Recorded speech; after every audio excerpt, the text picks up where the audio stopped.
Let's see. We'll change that comment to configuring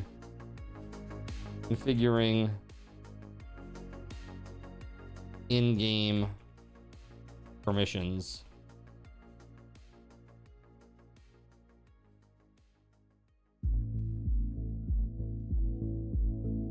Okay. Oop. Typing's hard. That's real good. Yeah, there's like a lot of stuff here that I initialize, like out here, like this total swans. I don't think that needs to be inside here. Right? So we can put it out here.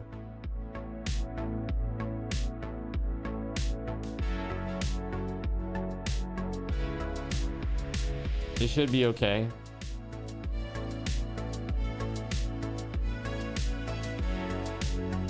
All this basically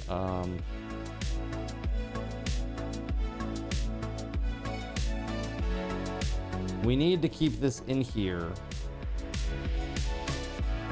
I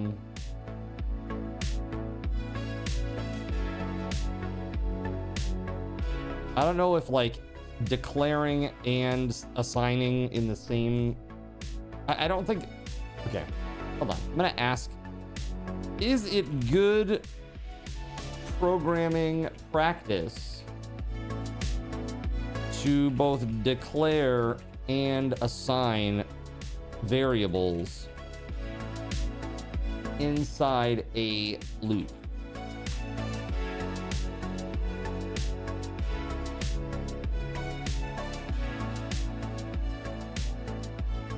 It says here that it is generally good practice, provided that the variable is only needed within the loop's scope. Okay, well then let's change this then.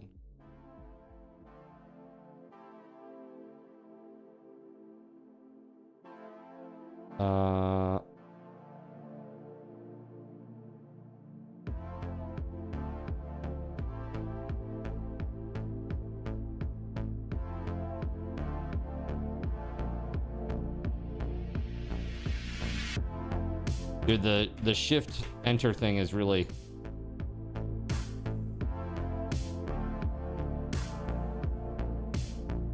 we don't need that. If block type ID equals this. By the way, here's a question. Did we get this? Did we get these debug messages when we were on the sub server last night? I can't remember.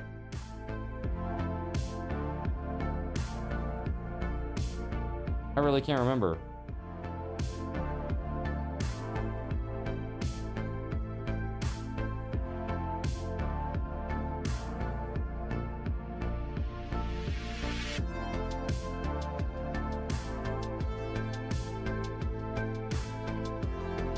Yeah, we gotta change all these all caps things to regular.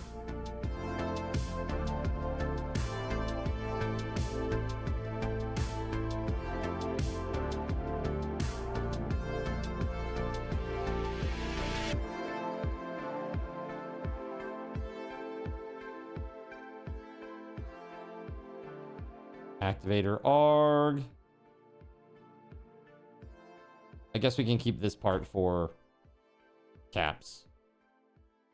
That's fine.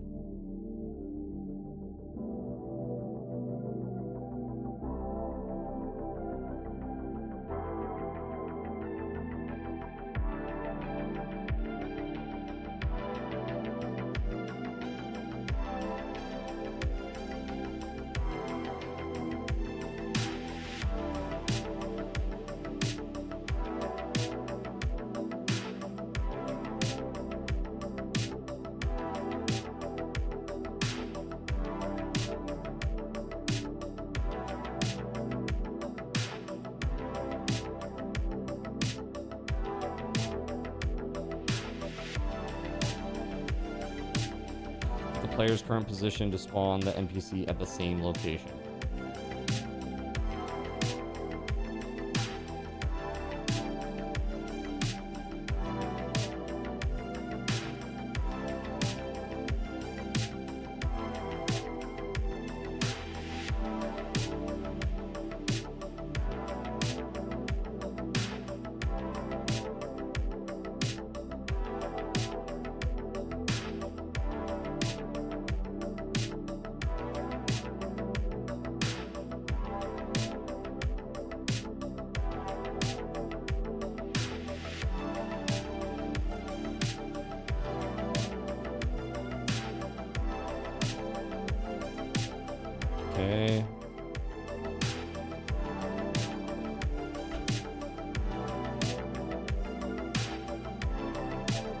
You don't remember either. Bummer.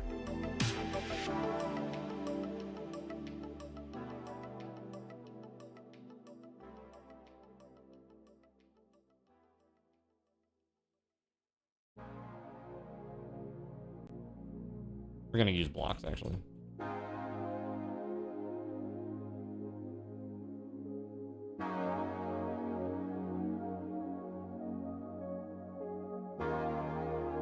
Okay.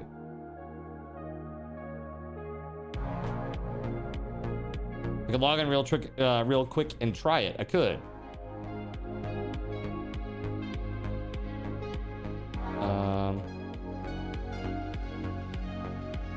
All right, so calculate spawn position. Actually, calculate X and Z for spawn position.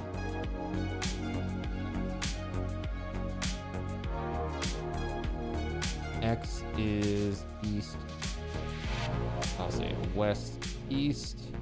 Z is north south.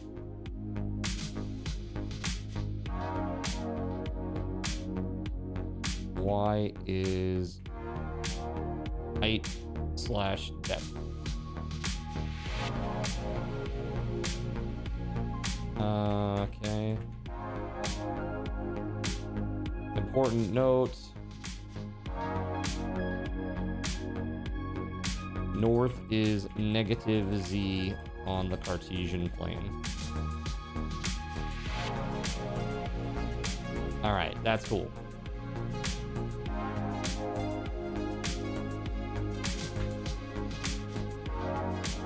Yeah. Better. Much cleaner.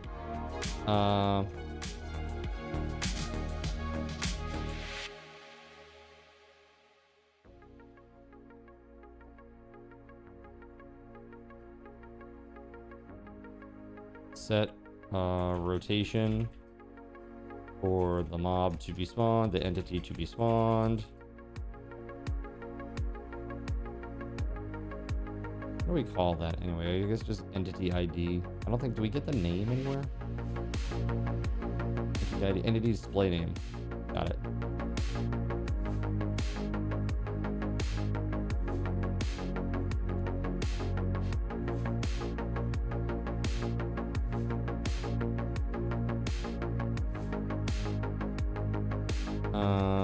Loop.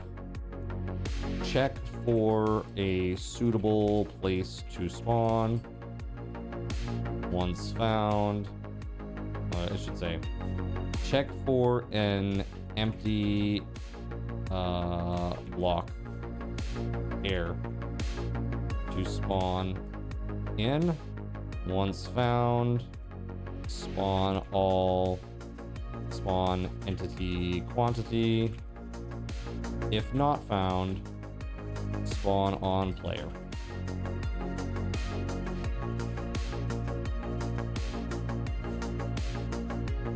Yeah.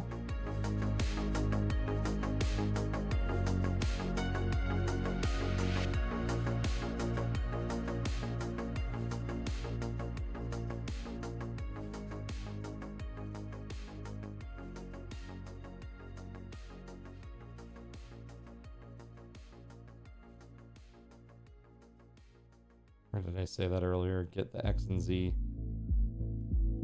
Here we go. Calculate X and Z for spawn position.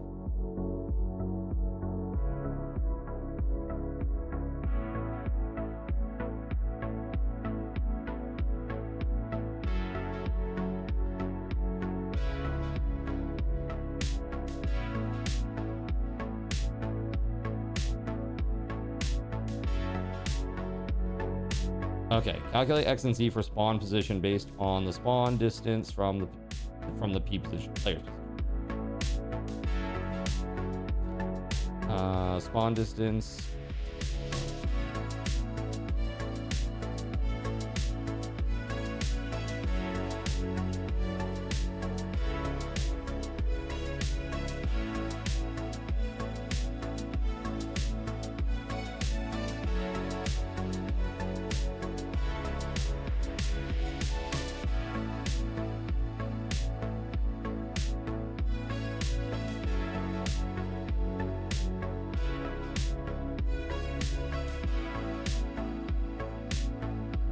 Okay, convert to int.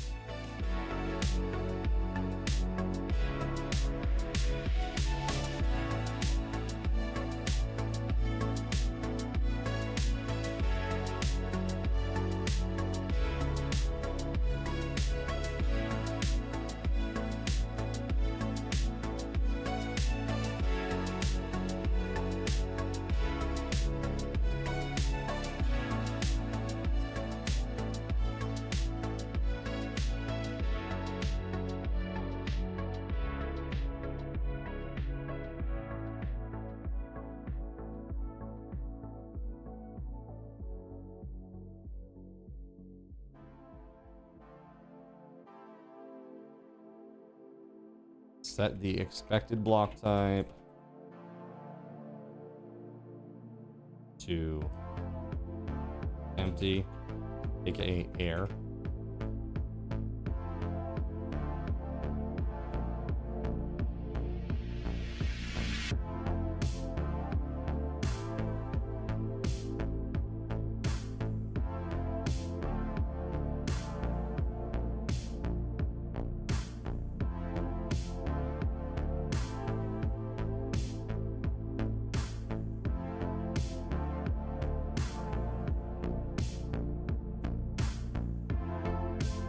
Okay, so all that is done, and then down here it's like if the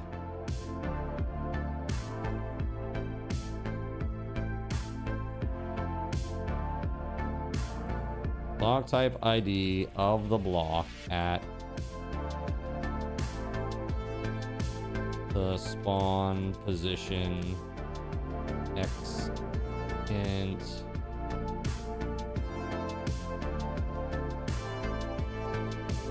all right, if the block type ID is the expected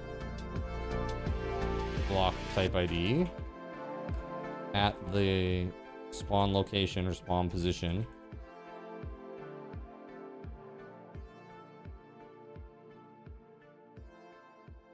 then spawn the monsters or spawn the entities.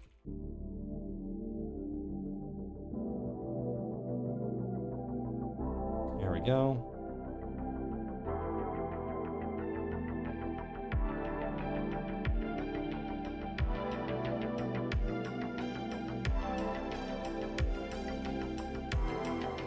Loop through as many times as needed based on entity quantity.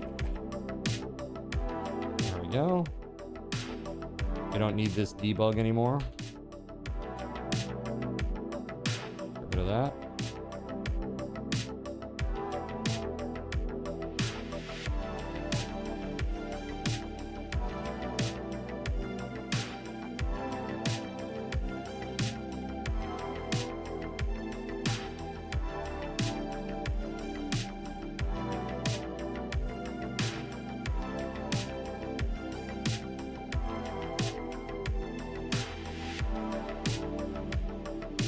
Heck is that? It's in string utils. Yeah, okay, there it is. Yeah, of course. Assign the results of the hash map lookup entity ID to the entity name to a string named display name. Does that make sense?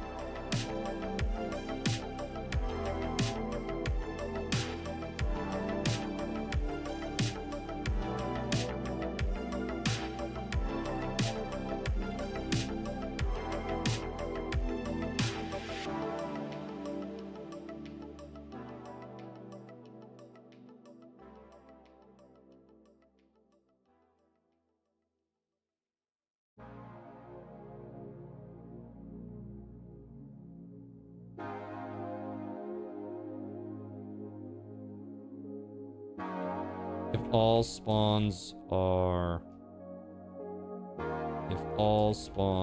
finished,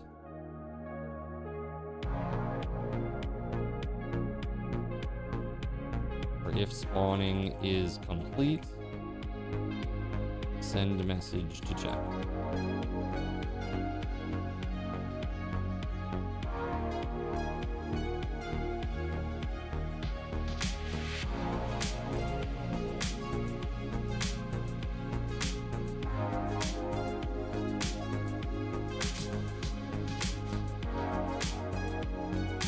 Yeah.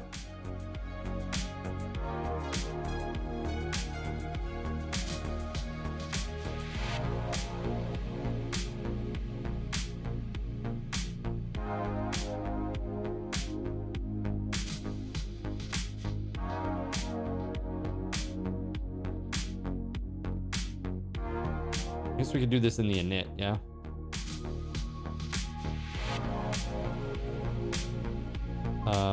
Casting to int for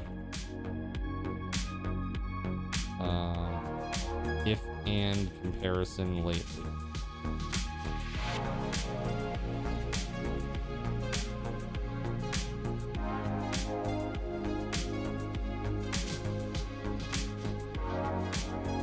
If nothing spawned,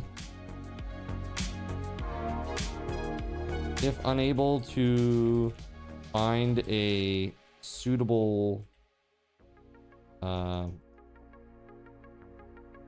if unable to find a block of expected block type ID, spawn on the player instead. And it is our last attempt. Well, I guess I really should keep it to this, right? If nothing has spawned and it's our last attempt, spawn on the player instead.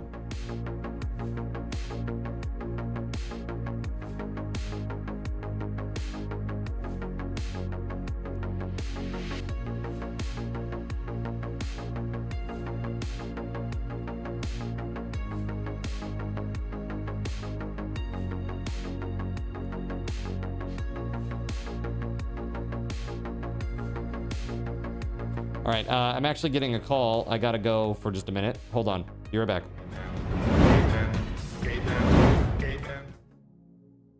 So you've decided to stick around while I went AFK. Brave and appreciated. Your time and attention are the gifts I cherish the most.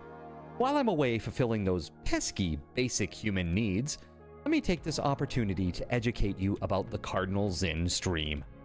While you watch this stream on Twitch, every 5 minutes you are receiving card cash and raffle tokens.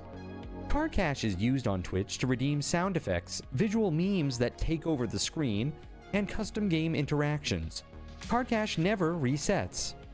Raffle tokens are used on Twitch to buy raffle tickets for raffled items. Every Friday, I raffle off at least 3 $10 Steam gift cards during the stream. At the end of Friday's stream, these tokens are reset to 0, so everyone has a good chance to win, even our new friends. For those looking to get as many chances to win as possible, be sure to show up at least a few minutes before the start of a stream and stick around through the stream credits for a nice fat raffle token bonus. If you ever want to check your virtual wallet, you can always check your balances using !BAL on Twitch to see how many card cash and raffle tokens you're currently holding. Yes, holding.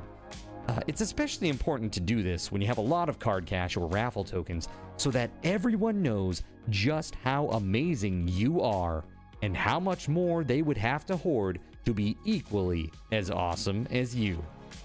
Now, you may have noticed, but this is a highly interactive stream where chat is allowed to murder me influence my games directly. We refer to this type of interactivity as Twitch integration, and it comes in a number of different flavors. I use cookie-cutter solutions like crowd control or chaos tricks, but also have custom-coded card commands for many games I play, including Conan Exiles, Minecraft, and Starfield.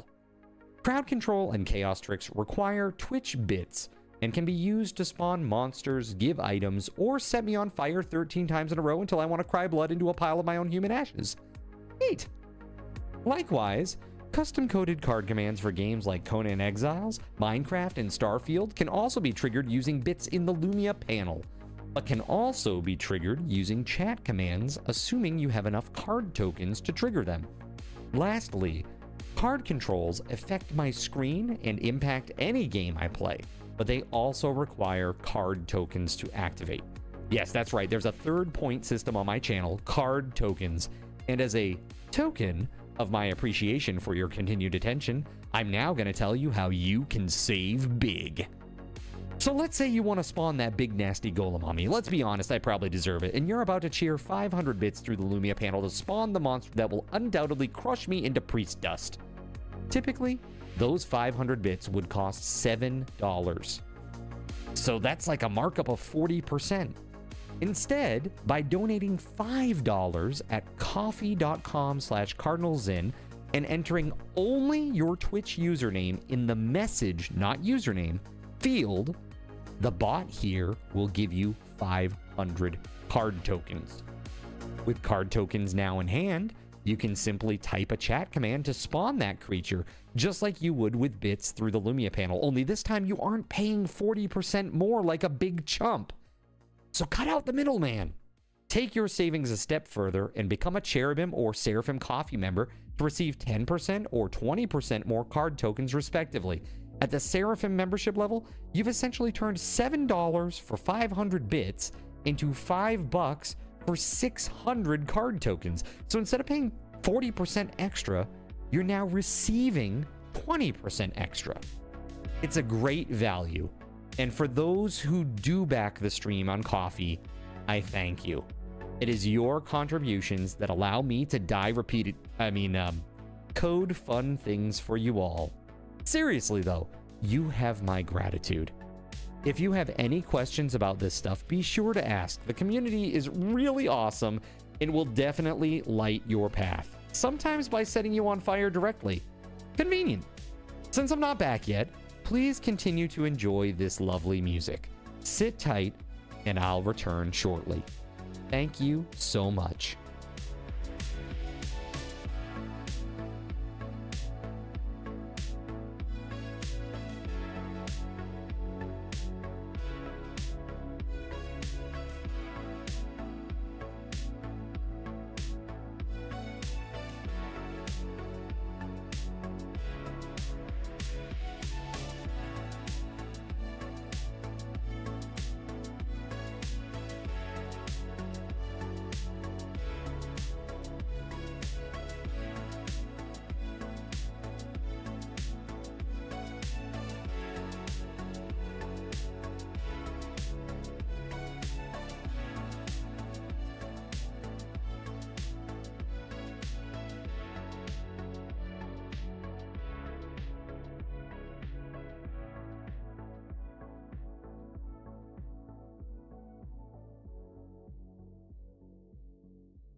So sorry for the delay, everybody. I really apologize for that. I was just having a conversation with my family. My mom, well, actually, my stepdad called me, and I spoke with him, and then I spoke with my mother real quick about what's going on over there. They actually had something nice for me. I guess he got some like new equipment or something for his CPAPs, and he's wondering if I can use some of his old stuff. So it's been unused. So he talked to me about that. Everything is cool. Not really. The dog attacked him. So yeah, there's that. The dog attacked him, which is really stupid. Yeah, man. And it's pretty bad. Like, I got my stepbrother sent me pictures. Like, hold on.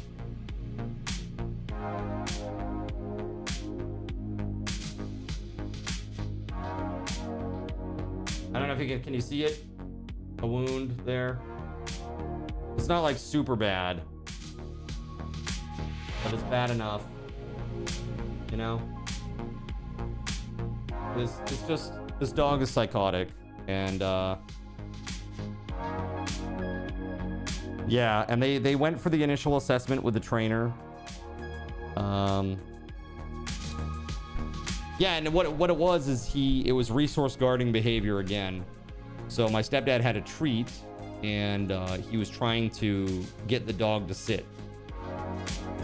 And the dog was like, "You're withholding the treat from me," and just attacked him until he gave it up. So yeah, pretty rough. So they have another meeting with the trainer soon. And this will be the first real actual training. So we'll see how that goes. So they had the initial assessment. Now this is like they're starting 5 sessions of training. At the end of that, and my stepdad, you know, I love my stepdad, but he's a softie. And he's like he's in hardcore cope right now. Like trying to be like, well, maybe they could just give him a medication and he'll calm down or something. No, that's not how this works. That's not how this works, man. It's not going to happen. And so they're going to be faced with a very serious choice. Do they want to keep this dog at high risk, or are they going to abandon it? And again, it has nothing to do with what they've done. It is just the inherent nature of this dog. Do they need a Cesar Millan intervention? Get the dog whisperer involved? Dude, for real. I mean, he's just really aggressive, and he's bit everybody. He's attacked everybody. Like every single person over there has been bit by this dog. I've been bit by the dog. I didn't even do anything. He bit me. You know? Like, that's not natural. That's not natural for a domesticated animal. You know what I mean? So I have much anger about all this situation. They need to sort it out, you know, what they're gonna do. Honestly, I told them, you know, even when I first met the dog, before I got bit, I've always told them, I think this dog is crazy. Like, legitimately, I think this dog is crazy. There's something wrong with him. Like, there's something wrong with his brain. Like, literally. I've told them many, many times. And then he bit me. And then, like, after he bit me, then everybody started admitting, like, oh yeah, he's bit all kinds of us. All kinds of people. He's bit everybody in the house multiple times. He's very aggressive. And I'm just, like, learning about all of that behavior, you know? That was on Christmas. I'm like, what the hell? So, and then I saw my stepbrother, like, shortly after Christmas. He got bit shortly after the New Year. He had, chat, I'm not kidding you. He had I don't even know, like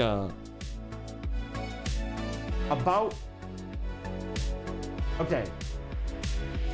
So this size on the back of his hand, he had a scar, a scab about that size, maybe slightly smaller in diameter, from the dog. They may need to find a more mellow kind of breed that isn't as high energy as a herding type dog. Well, it's not even that, dude. It's like I've had a corgi, and I know people who have had corgis, and I know that type of corgi energy. This ain't it. This ain't it. And the thing is, they paid very high price, okay, $4 grand for this dog through like a service that is supposed to connect you with reputable breeders. And this thing it's got heterochromia. So it's got one blue eye and one normal eye. And they say that dogs with blue eyes are just by their nature more aggressive. Right? Well, all this stuff's supposed to be bred out of these guys. Exactly. That's what I'm saying. It's like if you have to give up the dog because it's not suitable for domestication, then I think that they should pursue a refund.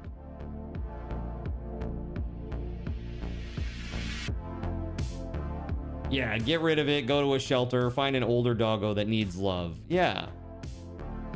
There's some mutt out there that would love to snuggle up with them and be sweet and would be thankful for treats and love, right?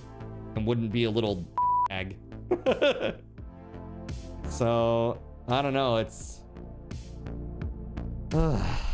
obnoxious, man. Obnoxious. So yeah, that's what that was all about. So sorry for the long AFK. It's just man, oh man, crazy.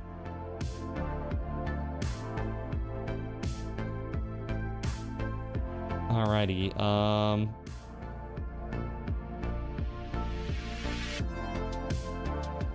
where the hell were we, chat? I was just cleaning up code, right?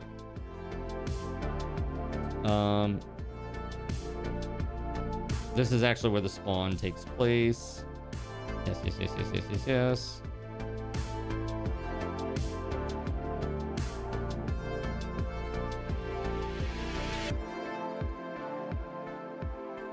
Where do we set the rotation? I'm confused.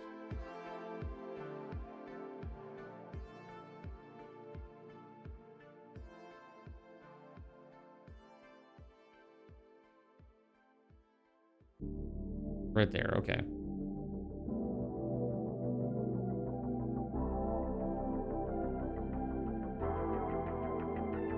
Okay.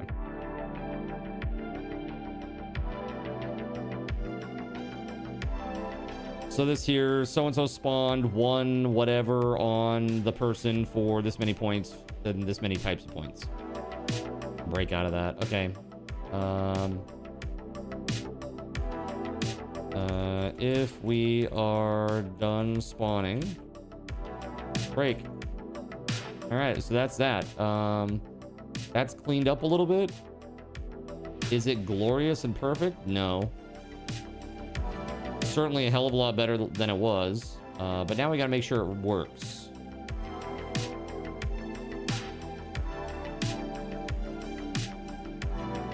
Eleven warnings, 11 typos.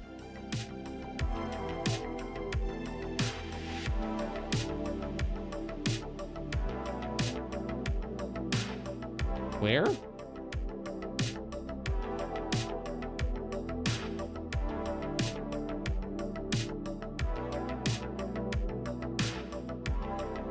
Name is never used in line 38. Okay, hold on.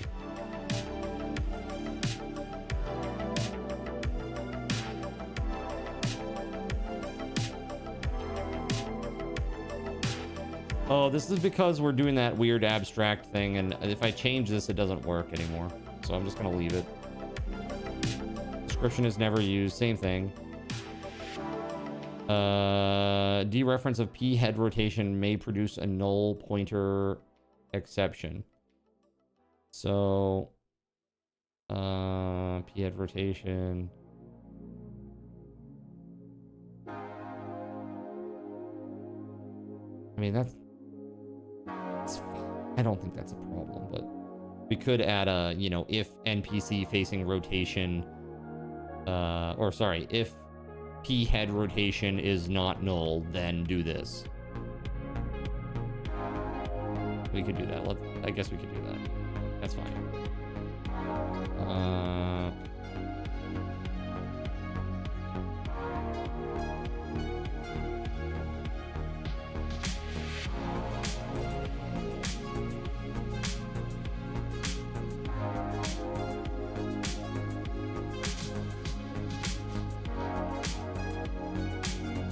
That means we need to init this out here.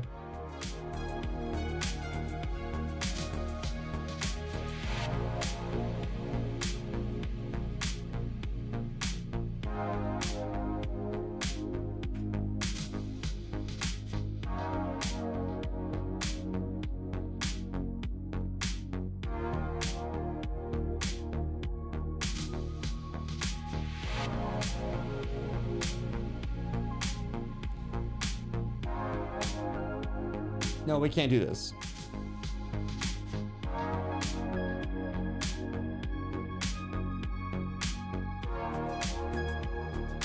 Hold on.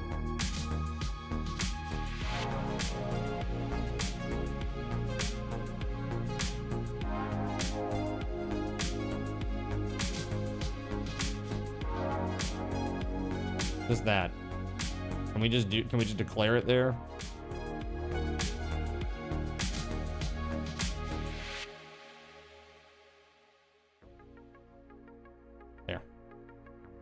So if p head rotation is not null, then NPC facing rotation is equal to all this, right?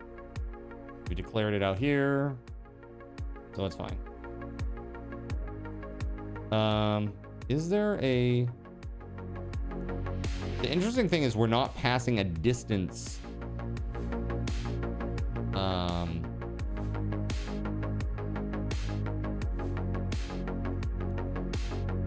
You know, argument right now. We're just hard coding it to 5, which is fine. 5 is fine.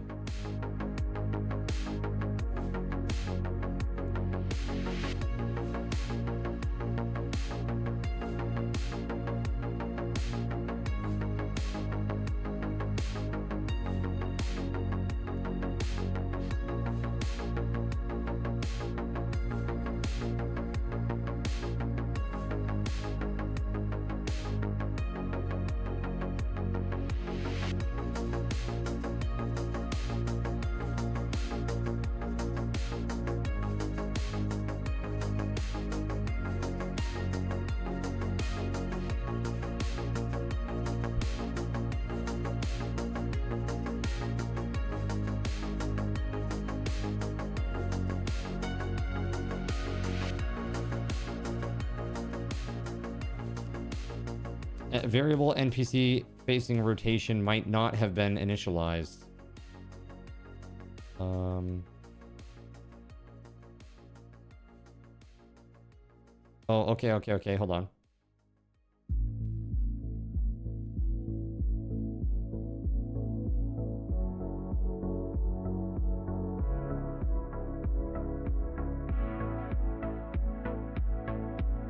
We're gonna wrap this too.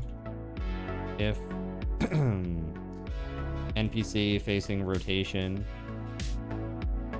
is not equal null. Does that work? Is this a float? So how does that work?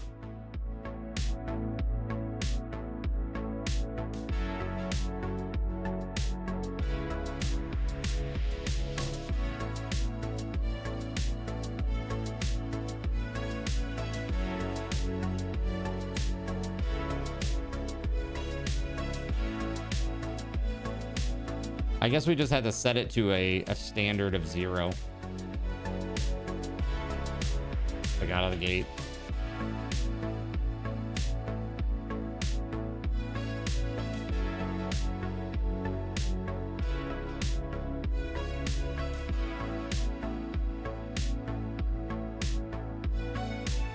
Casting this to a double is redundant, it says.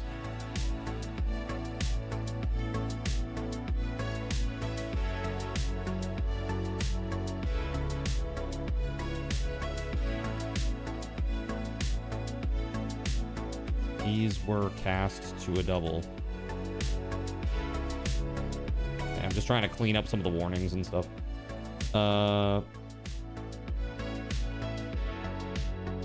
Dereference of key position. Let's see.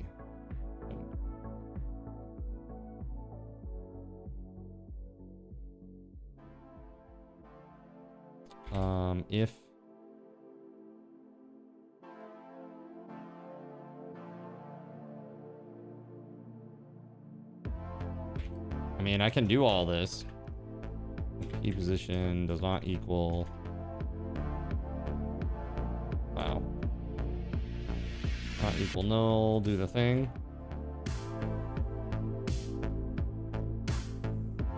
Yeah, I can't do that. Because scope-wise is going to cause a bunch of problems.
If P position does not equal null is always true, so we can get rid of this.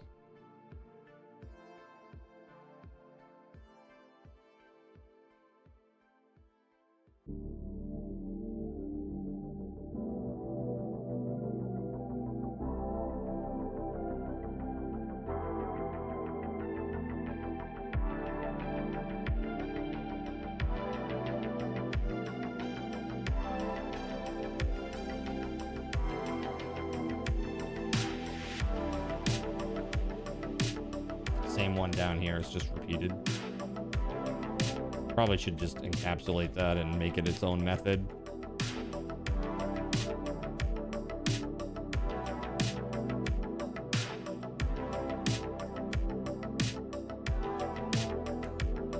At that point, the dog is going to permanently injure someone, like biting a throat or a face. Yeah, for real. I'm very concerned about it, and I keep telling them, I'm like, seriously, it's a problem. It's a very big problem.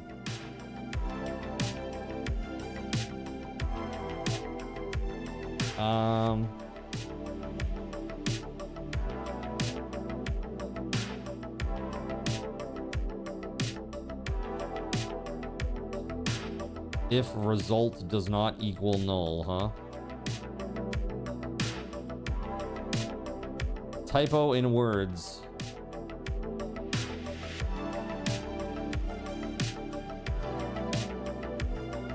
I don't really care about that. Get ID. This might produce a null pointer exception. E position might produce a null pointer exception.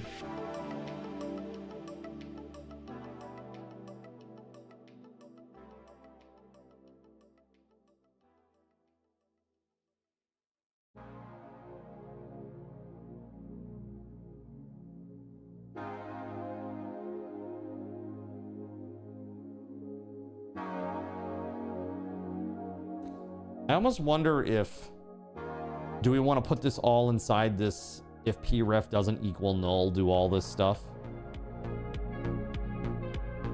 But I don't think we can because of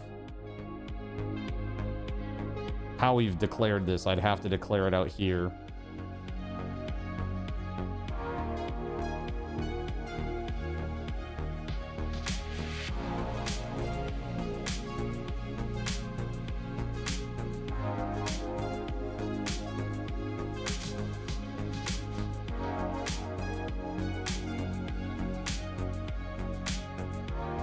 You know, I'm just going to call this okay for now. This is quite a lot of changes and quite a lot of them. I mean, we cleaned up a crap ton with this. So let's save it and try it, shall we?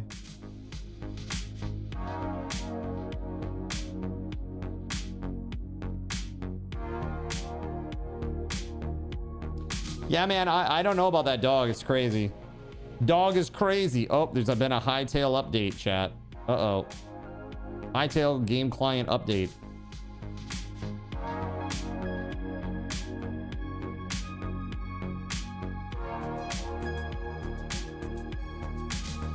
Let's see if there's a server update.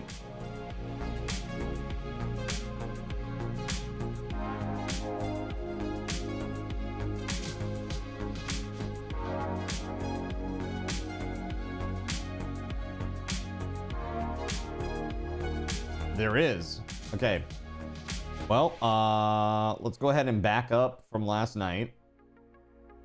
Back up. Let's do a new backup, and we'll call this pre-patch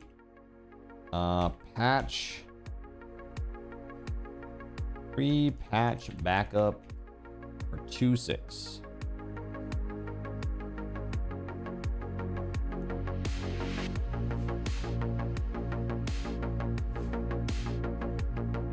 Okay, we'll let that do its thing. That's the sub-server I'm talking about over there.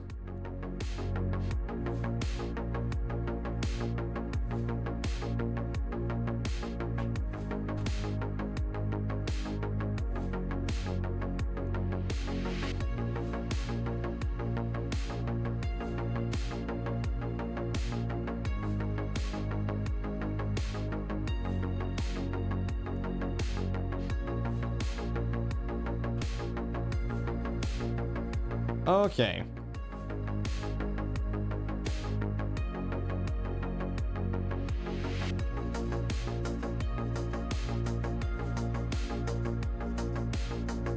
Perfect. Notice how he spawned in the hole over there? Like 5 blocks is actually that block. Right? Way over there at the very end. But if I do it here, it tries and it can't. So it spawns it right in there. Oh. That was interesting. He like crawled through the other blocks. Interesting. Yeah, you can see he does spawn there. It's just that somehow he crawls through the blocks before he's like fully initialized or something. Kind of weird. And now everything is broken. I mean, maybe.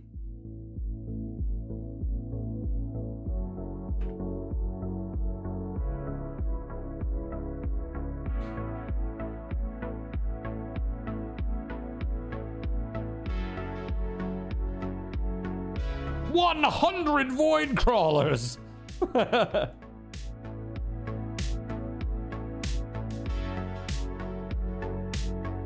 least there were. Okay, so that seems to work nicely. And Cardinals Inn spawned 100 void crawler on Cardinals Inn for 100 card tokens.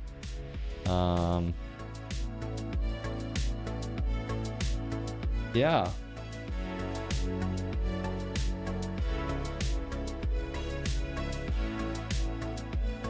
It's a thing, I guess.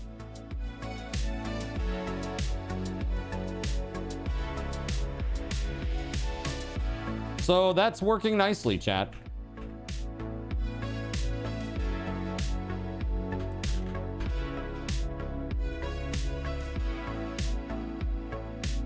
It's funny, as soon as I hit them before they were initialized, they like fell through the mesh.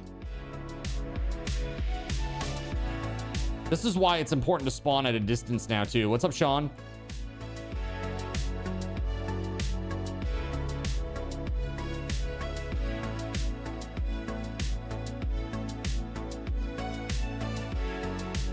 All right, well, that's nice and clean now. Now let's see about this entity spawning method. It's a different style of spawning that may allow us to create entities of different sizes, entities with different stats.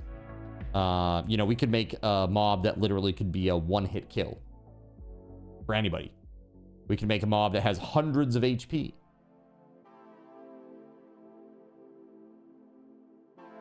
Whatever we want to do, chat.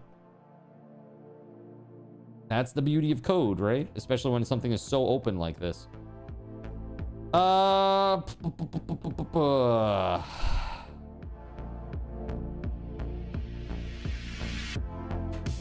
Yeah.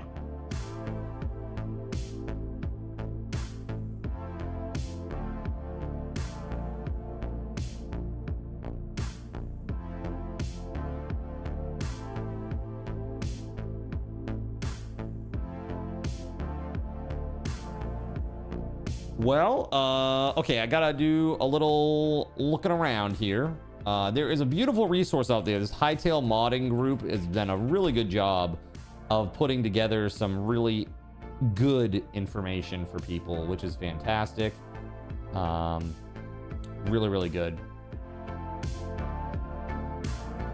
Yeah, there's just really great stuff too, and you can see people who have made some really fun mods, you know. Let's see.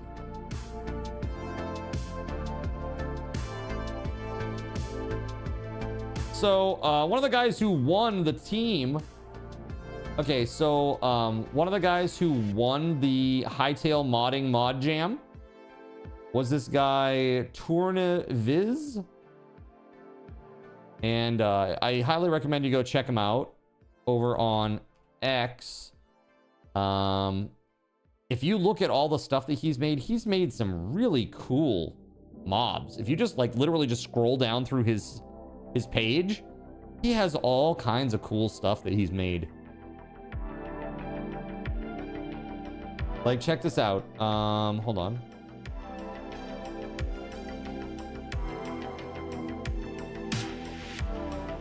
I need to add another window cap here. Hold on. Window cap. Yes. Not that. That. There we go. Okay, so check this out, chat. So this is the guy, Tourneviz, right? This is his mod that won the team modding thing for the modding competition over the weekend. This is the guy who made the mech. Him and another guy made this thing with the mechs. Pretty cool. But check this out. He's got really cool little mobs that he's made in Blockbench. He's made so many cool things.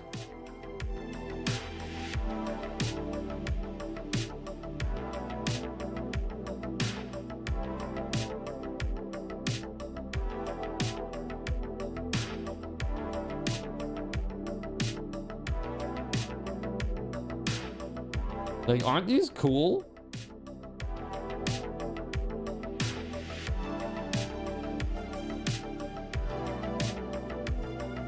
This thing here reminds me of VELZTORM from Final Fantasy.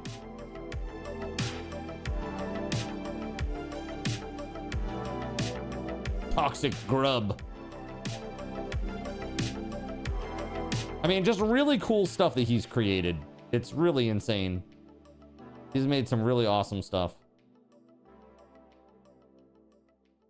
So I think there are just so many talented creators out there that the content for this game is like, it's never going to dry up, you know?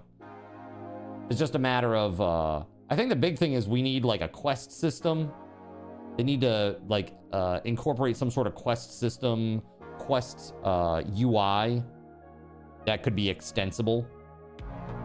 You know, like say you've got like a UI panel on your screen and it has tabs for the different mods. You know, if you're a new, you know, that way you can utilize that UI for your mod. You just need to go to the tab that corresponds to your mod.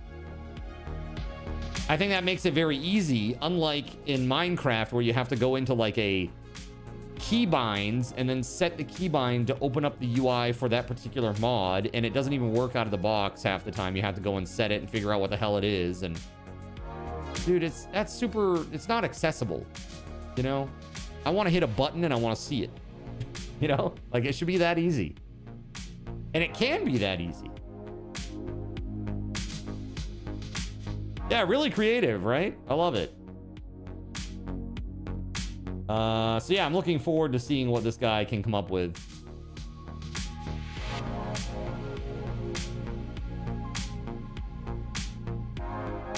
Yeah, just really, really cool stuff.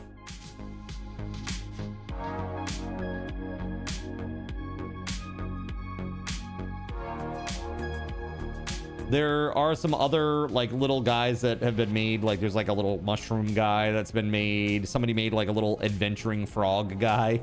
That was kind of cool. Got like a little backpack and got like a yellow hat. Pretty cool. There's a very ambitious mod called Hynergy. And basically they are it's going to be like Create, where they have you know, like gears and motors and like solar panels and all that kind of stuff. So this worked well. There were no problems here that I could detect. It looked fine. Yeah, that looked like it worked just fine. So I'm happy with that. I'll turn off the server there and save the mod, and this command is done. This command is done. Now, one thing that I could do is, I don't know if there's a teleport all command. I don't think there is, but it'd be nice for, like, you know, when there is a, I like to do this when there's a hype train boss. When a hype train boss appears, I really, really, really like to, you know, teleport everybody who's on the server to me, much to some people's chagrin, you know? They're like, I'm 5,000 clicks out from the town. No, don't do it. To me. So RPG mod is really good. They're updating constantly, makes the game a lot more difficult. Yeah, I still gotta check that one out. I'm excited about the potential for something like that. I think it's great. I almost wonder if I want to do one myself, but baby steps here. Baby steps. I got to get my spawns working, hype trains working. I want to get some various other things working, like mobs spawning all around you kind of thing.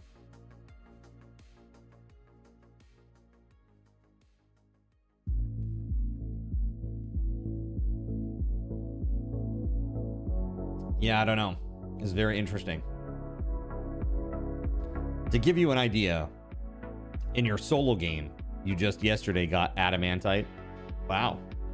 And you've been playing a lot, right? How many hours do you think you've got in? Now, you say it's really hard. Is it just because the mobs are so ridiculous? They're just, like, insanely difficult to kill. Every mob is a boss fight. Basically, once you get that far out from the center. 25 to 30 hours. Wow. Okay, got it. Okay. So let's see here if I can do. That was for. Okay, hold on. So we have, this is for KK spawn, right? What if we set up a new one? Let's set up a brand new. Actually, let me just grab this and let's create a new class. And yep, we're gonna call this one KK Entity Spawn. Yeah, we'll add that together. That's fine.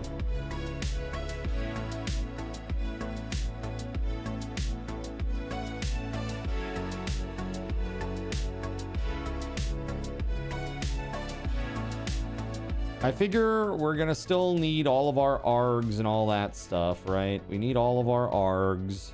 And actually, we might need more ARGs. You know what I mean? That's another thing. I don't know how I'm gonna get that many ARGs over to this. It's gonna be tough. I may have to pass one as like a... I don't know. It's gonna be very tough.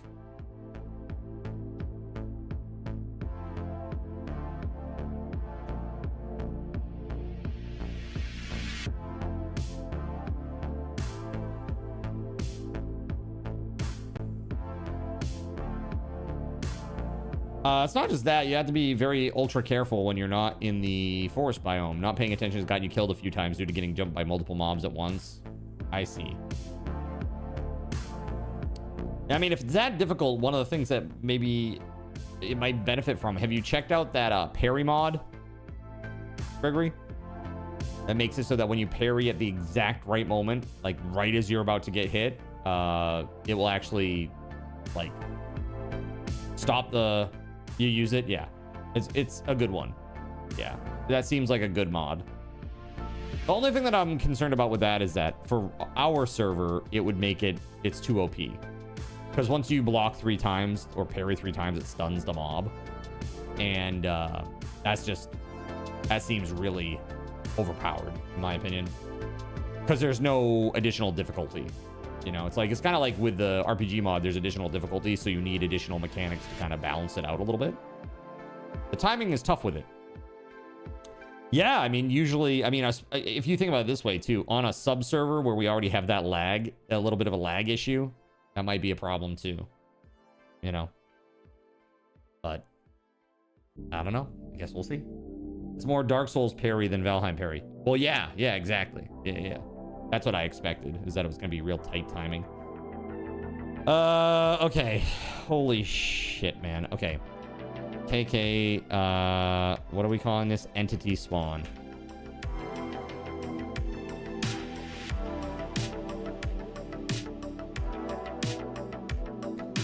KK, entity spawn. Command to spawn an entity. And send a message to chat using several parameters. KK, entity spawn. Yes, all that stuff is great. For now.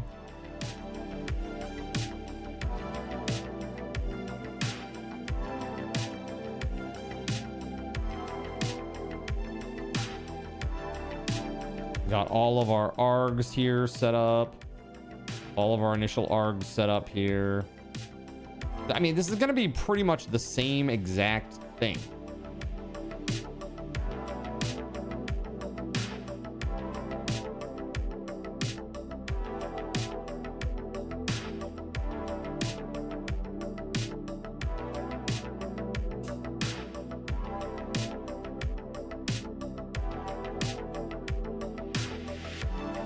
Let's see.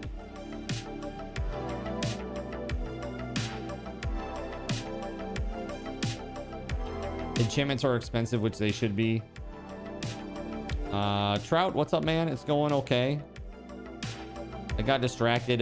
I got a little bit of a late start. I had an interruption from my family. My stepdad got bit by the dog. Yeah, we were talking about that for a little bit. He's okay. But they have some hard choices that they got to make. It's pretty crazy. Yeah, I showed chat like some of the very, very, very small amounts of like where his little scabs are and stuff. It's pretty rough. I don't know, man. Not good. Not good. You'd like to have the teleportation staff mod, give more freedom. So that's interesting take, Beauregard. You know why I say this, and I mean no offense at all, but you just spent so much time building a giant train relay, right? And if you just allow people to teleport around, nobody will ever use it. That's usually why I don't add those types of mods. Because I want people to use like the public infrastructure that we build, because I think that's nice. I think it adds a lot of like character to the stream and to the server. You know, like going out across the water and seeing all those like little islands and stuff, little mountains popping up. It's really cool. When you're in one of the little rail cars, that is.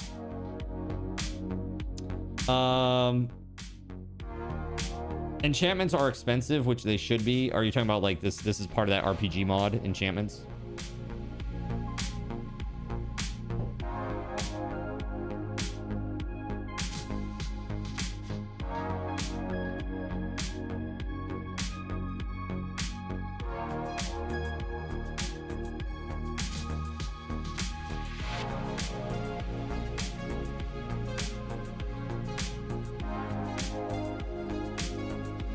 Ooh, hold on, that's different now.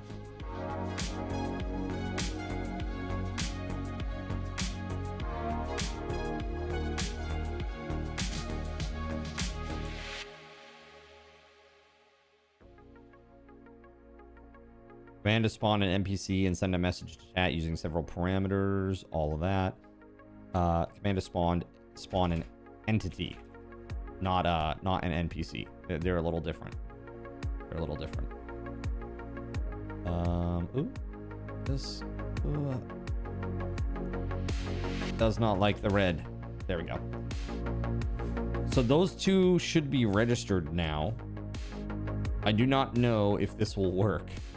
There appears to be an error here. What's the error? Method return type missing or constructor does not match class name. Oh yeah, that would be a problem.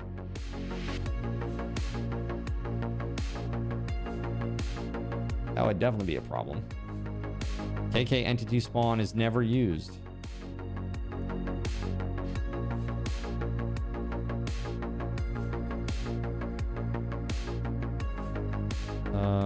It's never used? What do you mean? Oh, you're right. It isn't. It isn't. There it is. Okay. KK entity spawn, import class. Yes. There it is. All right, cool. We're good now, I think. Okay, hold on.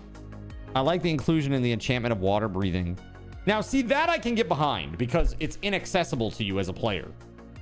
Like, I think it would be very interesting to like allow you to have more and more oxygen. Like over time, like as you leveled up, you just got more oxygen for underwater breathing. So that as you level, you just get more access to the underwater areas. I think that's nice. It helps balance the RPG mod. It's basic right now, but it's good. Supposedly people have been finding the diving gear in chests. This is what I've heard. I've heard diving gear is a thing in the game now. I just have not seen it myself yet. All right, so let's save this and run it and see if we can get it to work. Right now, there's no difference between KK spawn and KK entity spawn. There's no difference at all, but we're going to change that shortly. That's the hope, at least.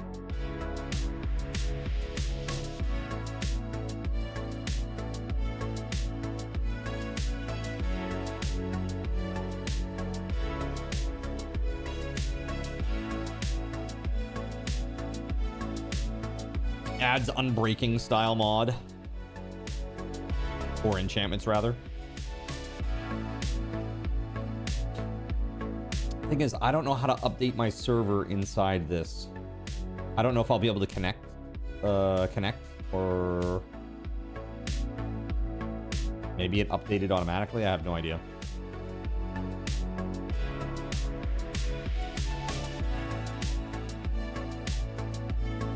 I guess it's not a problem. It's just like, okay.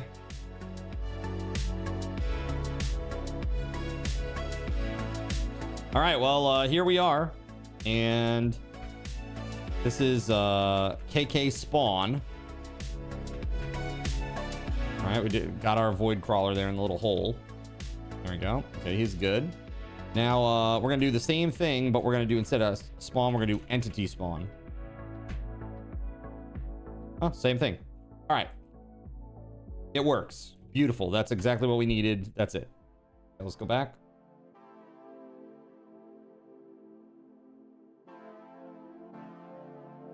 Okay. Perfection. That's perfect. Enchantment mod adds, oh yeah, unbreaking, and it has levels for the enchantments. You have to unlock them by upgrading the enchantment workbenches like the other Hytale benches. That's a nice mechanic. That's nice. I like that. Pretty sweet. All right, so we want to server plugins. Yes.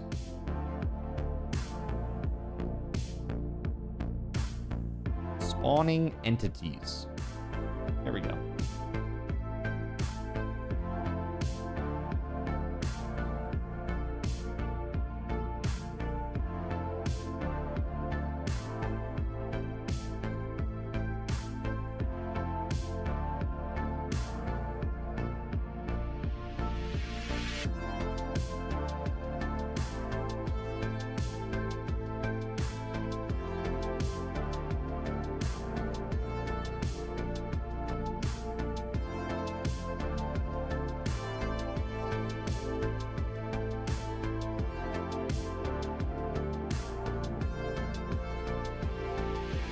There was a Hytale update today. Yes, there is a patch.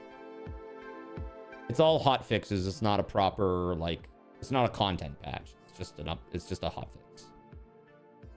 The proper patch will be coming later, which is going to have a flamethrower. Congratulations, Taco.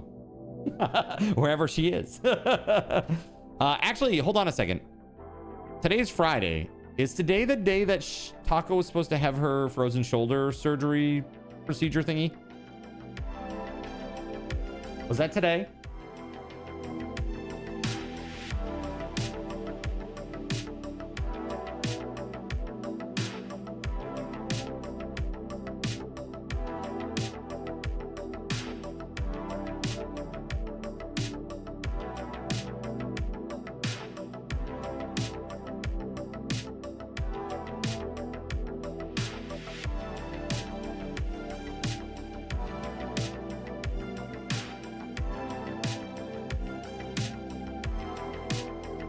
Reopen. Reopen close tab. Backwards.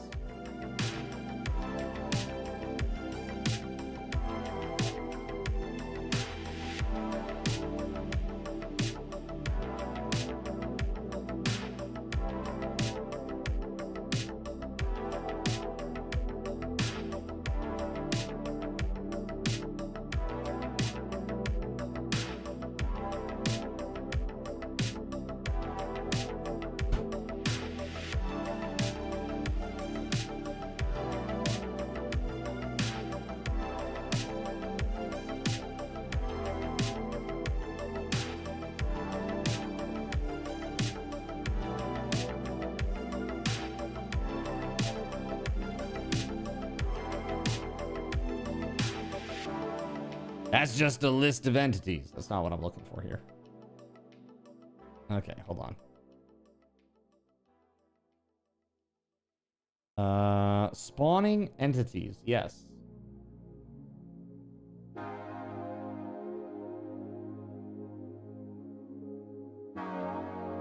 Okay, so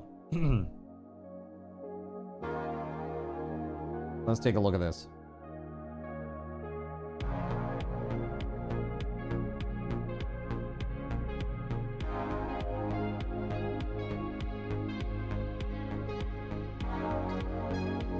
All right, so we get, we have to get the world object first.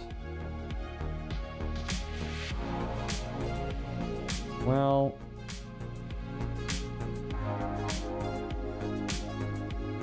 is that really what we need to do? Store entity store.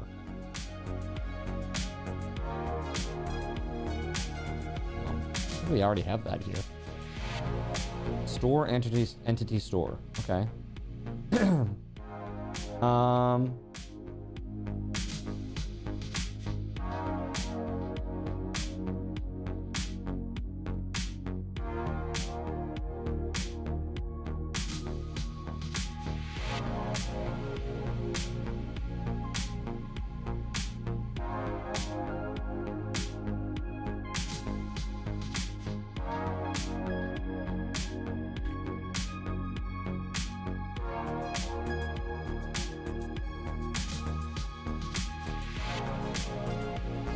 So this should be pretty easily done. I'll be like world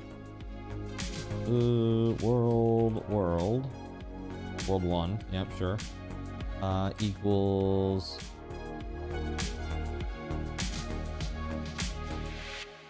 deref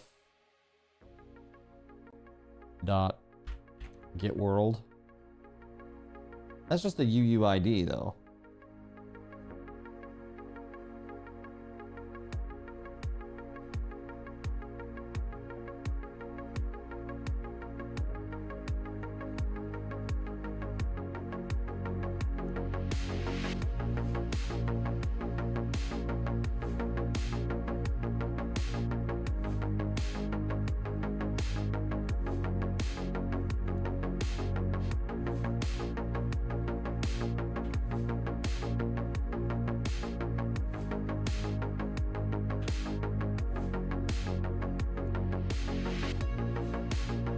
Yeah, okay.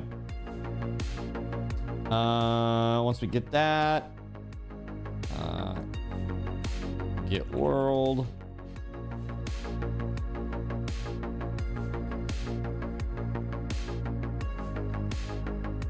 Get entity store.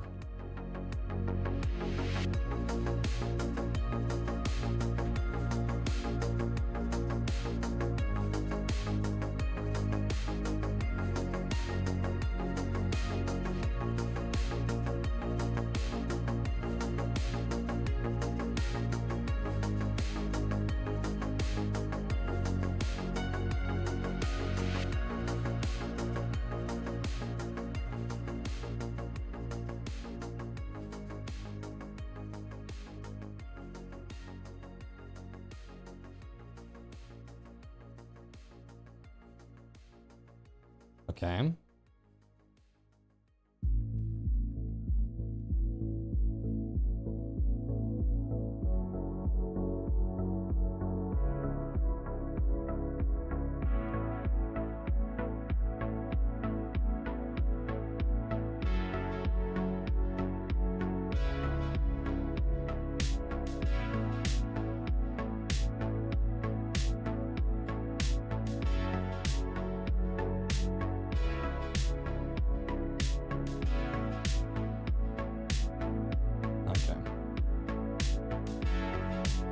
The meds for a few weeks, eh?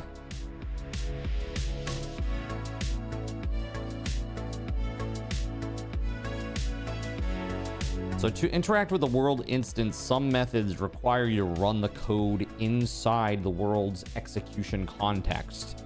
The logic under the hood enqueues each task to be executed in the world's thread. To do this, you can use the world.execute method. In our case, we will be using the world.execute method to spawn the entity in the world. For convenience, in this guide, we will be putting all the code below inside the Lambda function, but it is not required.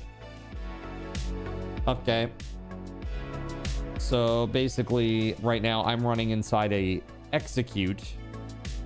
I wonder, do I need to run inside a world.execute?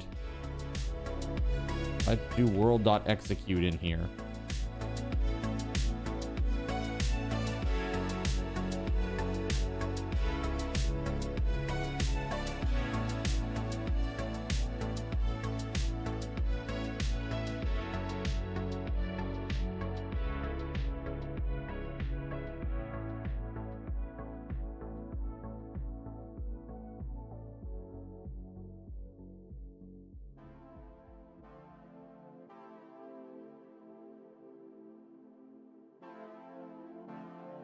New.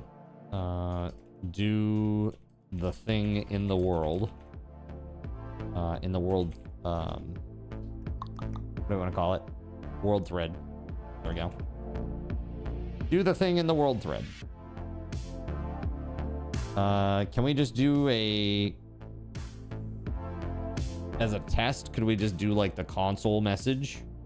I don't know if it will let me do that inside the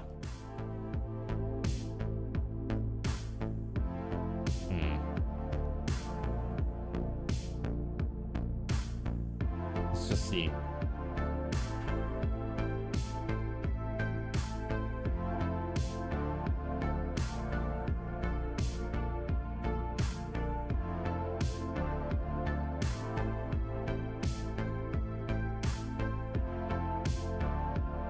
Yeah, there's a problem there for sure.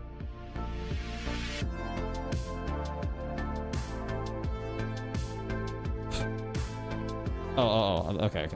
I'm like, why? Okay. That looks like it's gonna take it. I mean, I have no idea what's gonna happen with this, dude, and I don't know why this is in pink, to be honest with you. Not a clue.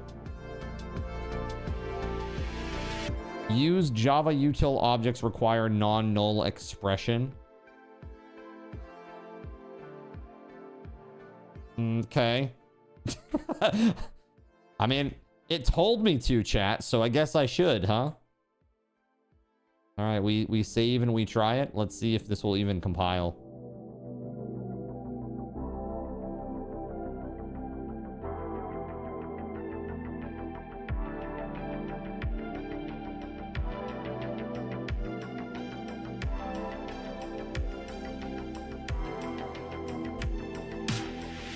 Okay, here we go. Will it blend?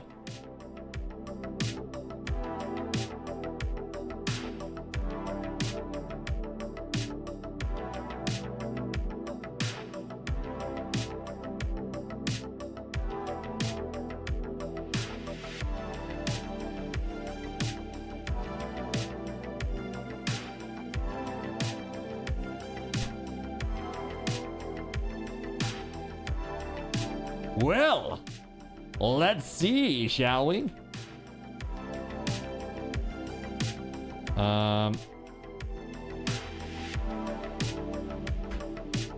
This is running on the world thread. How about that? That's crazy.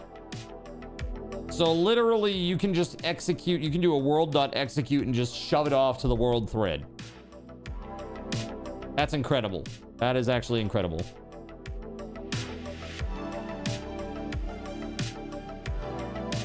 That's pretty nuts.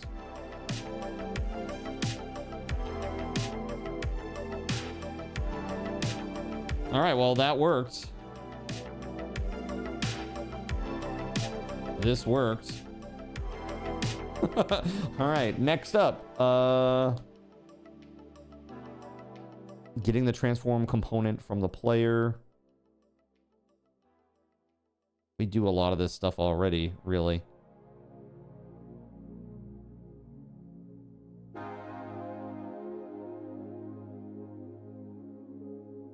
All right, so I guess this is like... First thing that you do is you create a new holder. Okay. Create a new... Well, here. Creating a new holder.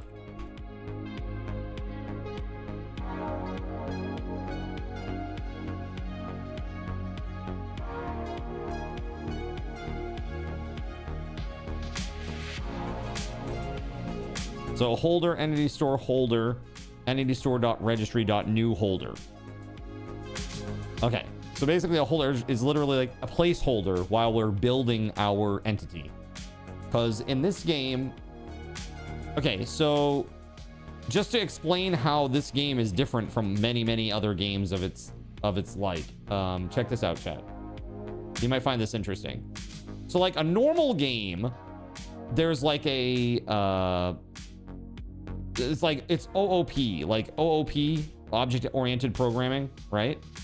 So there will be like a class that's like spawn enemy, okay? And then there are like subclasses of like humanoids. And over here we'll have like quadrupeds. And then maybe over here you have like flying. Okay, so you have like many different enemy types, right? And then down here under humanoids, you have like, I don't know, like dark elves, and maybe you have elves and dwarves, and humans, etc. Okay, under quadrupeds, you have like horses and pigs and I don't know, moose, right? Over here under flying, you've got dragon. You've got, you know, I don't know what else flies, chat. Pegasus. I don't know, whatever. But the thing is, some of these are both this and this, like both of those. And so then you end up having to do this stupid stuff where you, because they're all on the same, like, level of the hierarchy, you have to make like another class type where it's like, okay, well now we're gonna have flying quadrupeds, okay,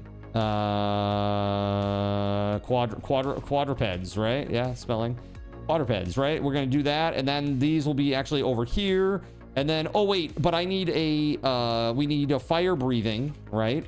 Fire breathing enemy. But also the dragon is a fire-breathing quadruped that flies. So now we need a fire-breathing, flying quadruped, right? And so if you're not careful about how things inherit, this gets really crazy. Like really fast. So if you're wondering why like you play games and it always seems like they use kind of the same skeletal structure, like it's you can tell like, oh, that's a mob, but it looks kind of the same as and acts kind of the same as the others because usually it's kind of printed from the same classes, right? Generated from the same classes. Okay, so that said, the way this game works is that you create a holder, which is literally a placeholder, and then you add functionality components,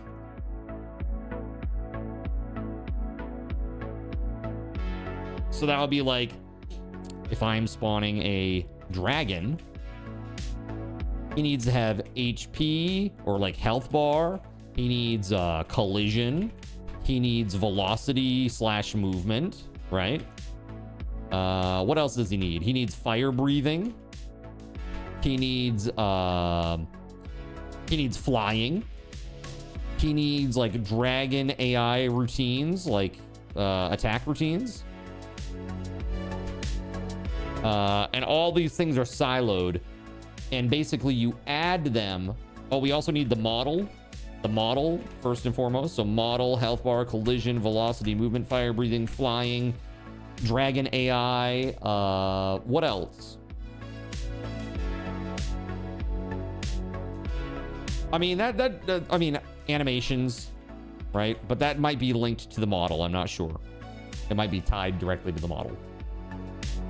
I'm not too sure about that one. Probably is. Let's just say that it is. So this is all the stuff that we need to add to our dragon, right? It's a lot of things, but you do this when it's created. So literally, when a dragon, or even in the game, anything is spawned, even like a minecart, which we're going to do here in a minute, you create a holder.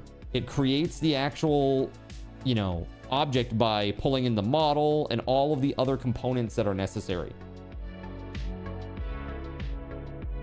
And that is what they call the entity component system, or ECS for short.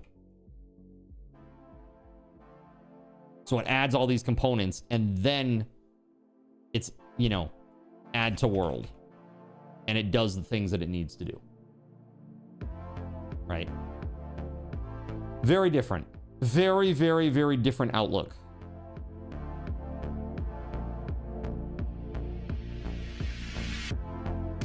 Okay. So first thing that we're going to do, so we've done this, right? Creating a new holder. We're now going to get the model, which is this.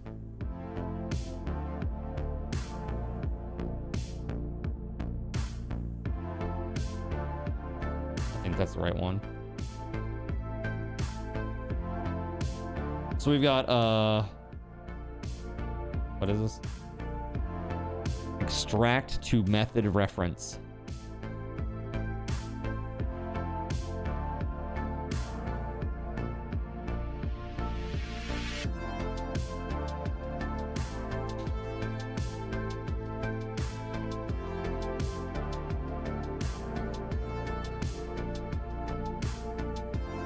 Yeah, I don't want to do that. Not yet.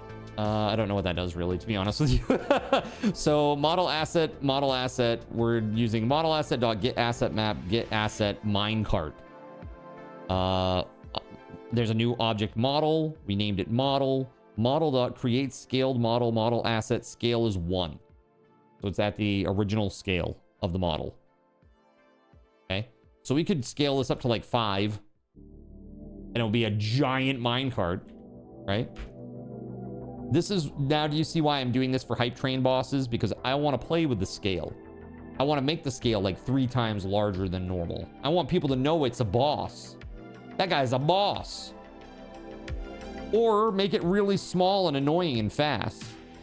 That also is equally boss-like. You know? All right, so that said, once we do that, then we need to get the transform component. Okay.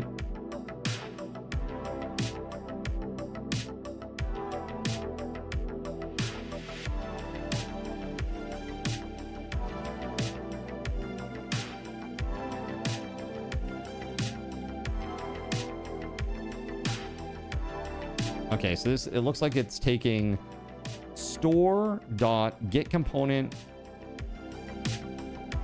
player reference. So, okay, hold on. So we're getting, show me this get component business.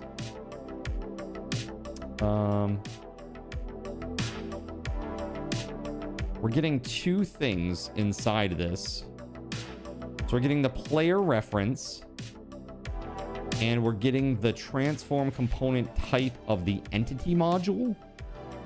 Not quite sure what that is. So let's see here. What does it say here? Transform component is the component that tells Hytale where to place your entity, what its location is. You can get this in multiple ways. Getting the transform component from the player. Note that this requires fetching the player's entity store reference first.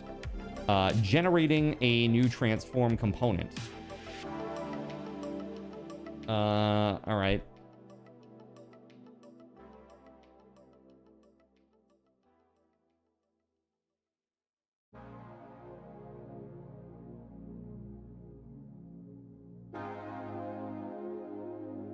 Okay.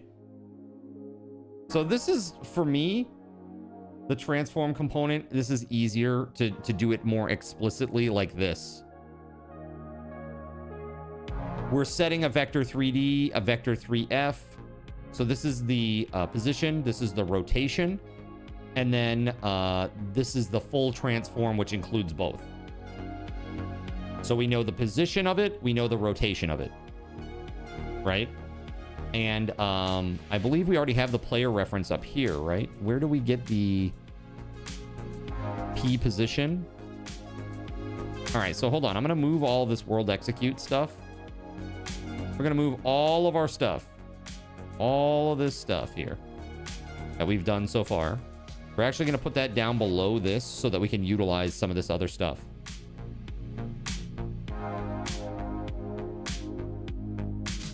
Right here. Okay.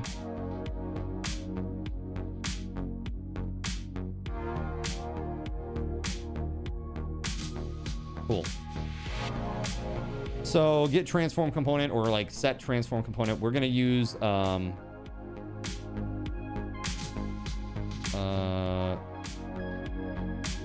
what do we use normally? Hold on.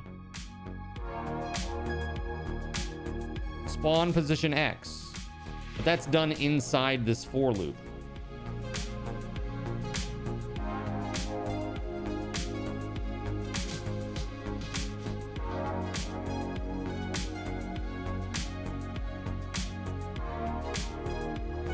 I mean, I guess we can just calculate it again up here just for, because we're going to get rid of most of this code anyway, so it's going to be a little sloppy for a minute.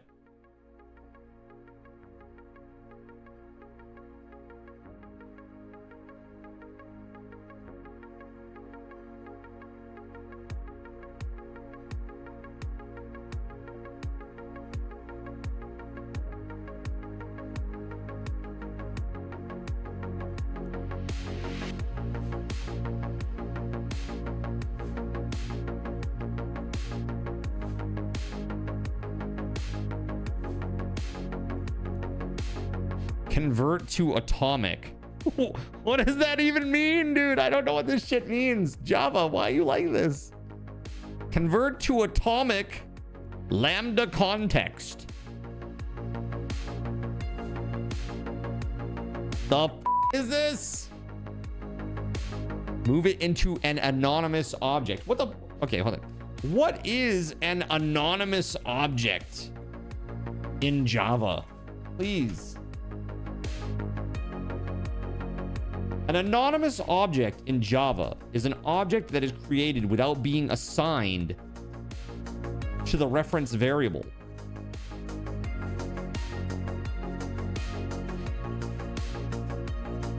They're asking if you want to join the MCU. Got it. Perfect. Unlike a regular object where you're saying like student type object named ST equals a new student object, anonymous objects aren't assigned to a variable, and they're typically used one time. They can't be reused later. They are immediate use. And they're called in method calls or expressions such as new student.display, and then that's it. Like it's fired off and it's done. I don't know what I want to do with this. I hate the things you like. Thank you. How are you today, buddy? Atomic reference. What the f is an atomic reference, bro? It's craziness. You know what? Let's just keep this simple, stupid. Make sure that we got what we need working correctly. So do I have the player in here? Do I have a reference to the player anywhere? P position. Yeah, okay, here we go. P position dot X. This will be P position dot Y. And this lastly will be P position dot Z. And then for the rotation, nobody gives a hell. Nobody gives a damn, right? Nobody cares. It doesn't really matter. But for now, we'll do NPC facing rotation. So we'll face towards me.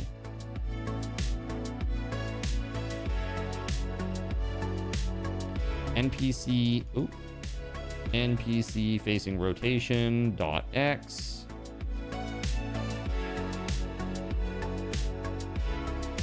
Got a problem? Variable used in lambda expression should be final or effectively final.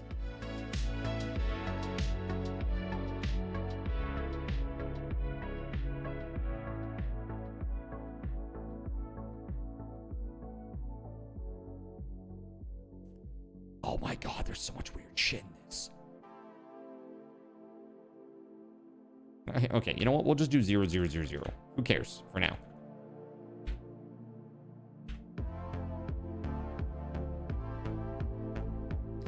Variable used in lambda expression should be final. Lambda expression. I want to look this up. Variable used in lambda expression should be final. What does this mean? In Java, a variable used in a lambda expression must be final or effectively final. This requirement ensures closure semantics and thread safety by preventing unintended side effects from variable mutations after the capture. Final variables are explicitly declared with the final keyword and can't be reassigned after initialization. Effectively, final variables are not declared final, but are never modified after initialization. Okay, well, that's fine. It is final. I don't really care. So NPC facing rotation right here, this here. Can we just do final float NPC facing rotation? Does that fix everything? Oh, it's the position. It was the position one. P position. Can we just do that? Final vector 3D.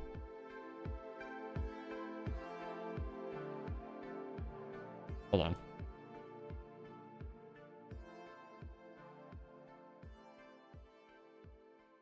The thing is, this is the player's position. It's never going to be final.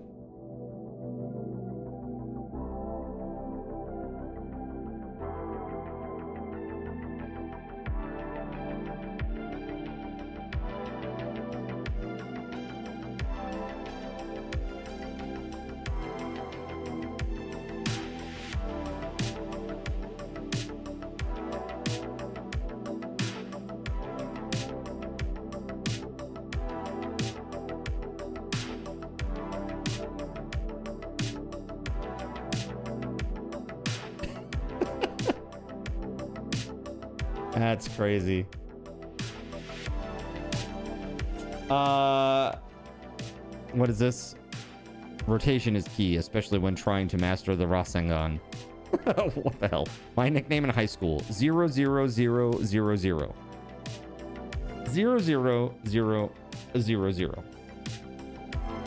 Local variable vector 3D is. Yeah, I mean, you're right. We don't need this. We already have the vector 3D and the vector 3F. We don't need this. We don't need to declare that down here. So instead of this, instead of vector 3D and vector 3F, we just say P position and what's the other one? P position and NPC facing rotation. The end. Right? But it's crying again. Why? It needs to be final or effectively final.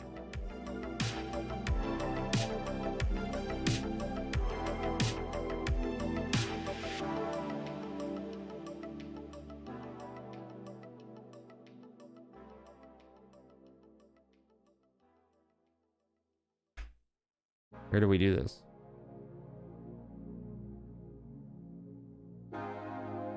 You say Sunday night, Super Bowl, watch along stream. Watch along stream? Yeah, probably not. I can't do that. I can't do that. I'd love to. You want to talk about a way to get insta-banned by Twitch? They don't take many things seriously, but broadcasting the most watched broadcast, rebroadcasting of the most watched broadcast event of the year, that's a good way. That's a very good way. Do it on Kick. Yeah, they'll still do that there too. Kick takes that seriously too, for real. Again, and they're even looser than Twitch because what they know the power that those big companies have, and every single advertiser, that's why they pay the big bucks for it. So they know that if Twitch or Kick or YouTube allow people to do it, if they watch even the audio, they get insta-banned, dude. They take it really seriously. It's one of the only things they take seriously. Literally have people on here calling for violence and shit, and they do nothing. But that's okay. I mean, you know, that they're gonna get right on because it affects the bottom line, you know? It's crazy. Where the fuck was I? Transform component, transform. This, yeah, this transform is, yeah, it's not used yet. That's fine. 2 errors though, so far. These variables need to be final or effectively final. I don't know how to do that. Make NPC facing rotation effectively final by moving initializer to the if statement.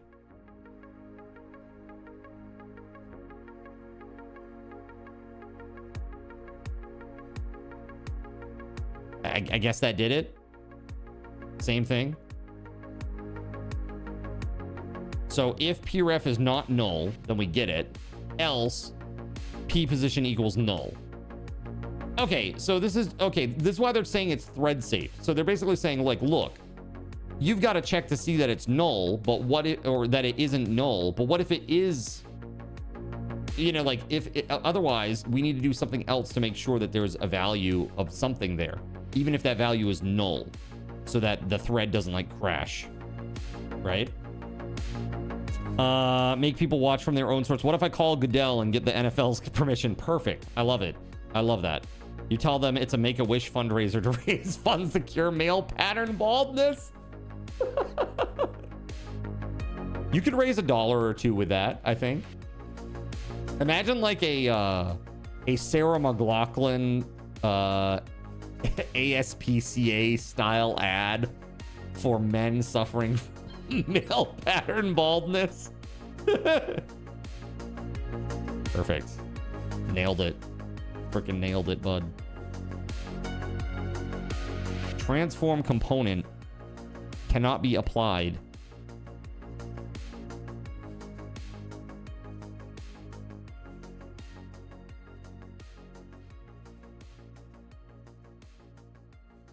Cannot be applied to com high pixel Hytale math vector dot vector 3D float.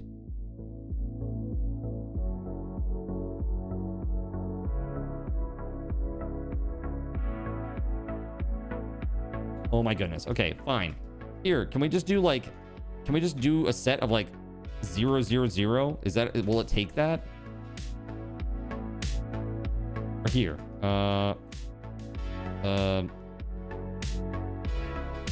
Vector. Where the hell is this? Hold on.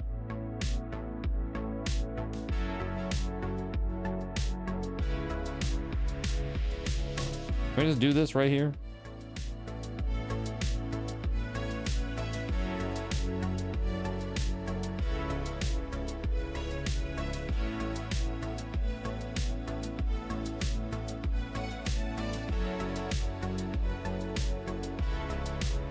Done? Done. Okay. Awesome. I love that for us. Okay, that worked. For whatever reason, that worked. Cool.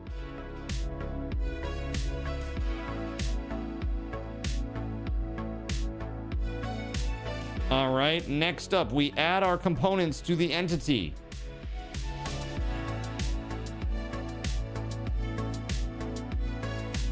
That's a lot of bro. I'm gonna copy this and we'll take a look at each line.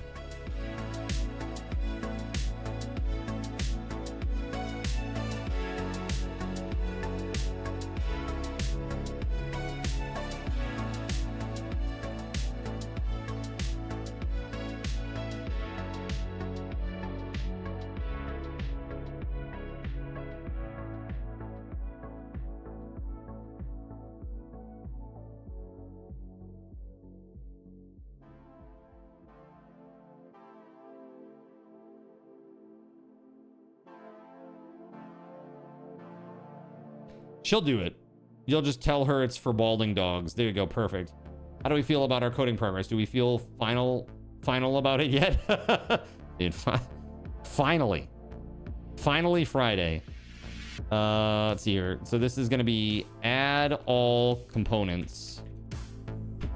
So these components, let's take a look at what they are.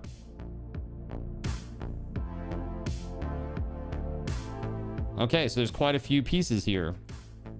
So you'll see here, this is right here, we've got a transform component. This is like where the model needs to be. This is the persistent model, so it doesn't go away. A model component. I don't know why that's also a thing that you need. Bounding box, that makes sense. Network ID and interactions. So you need all that. All of that, chat.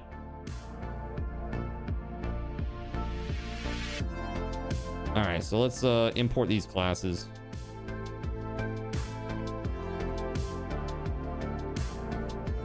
Whoa.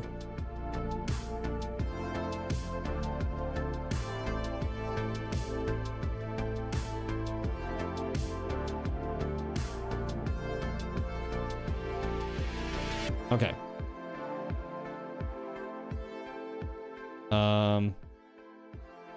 I think we're okay here with that. And now lastly, we need to ensure that Hytale's components are present. These are separate ones.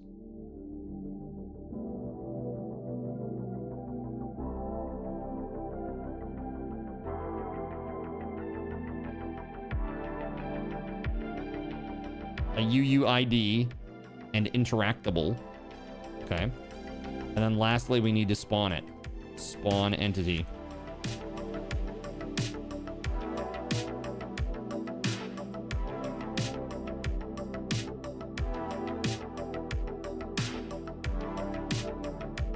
Okay. Holy frick.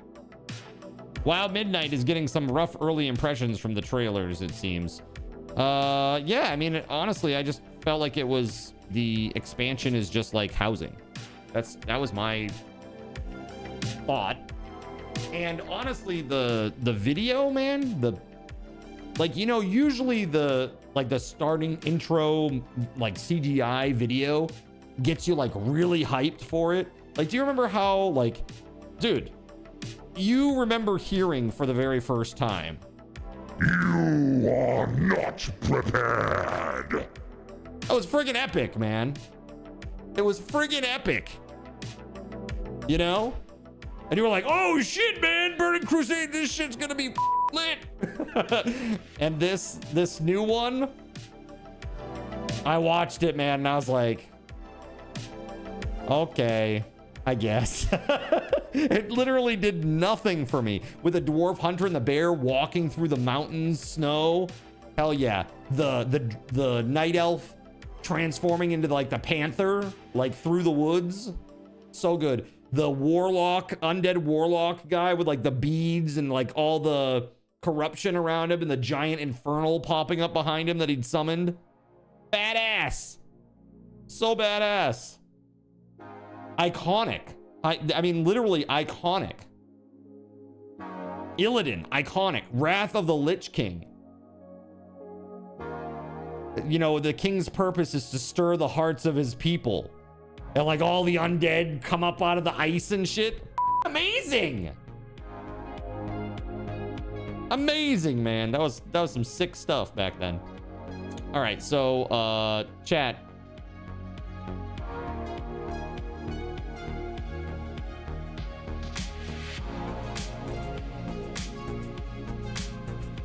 We're gonna comment out all this other stuff for now.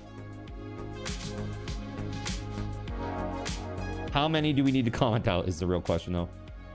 Just the one? Can we go all the way down to the very end? Just do this. Like, literally.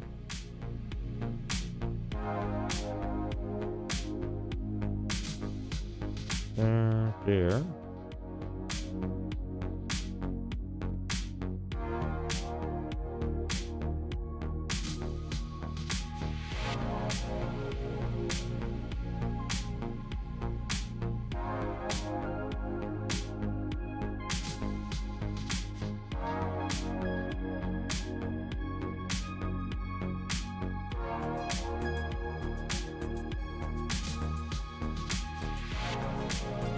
All right, I guess that's all it needs. So we've rearranged all this shit.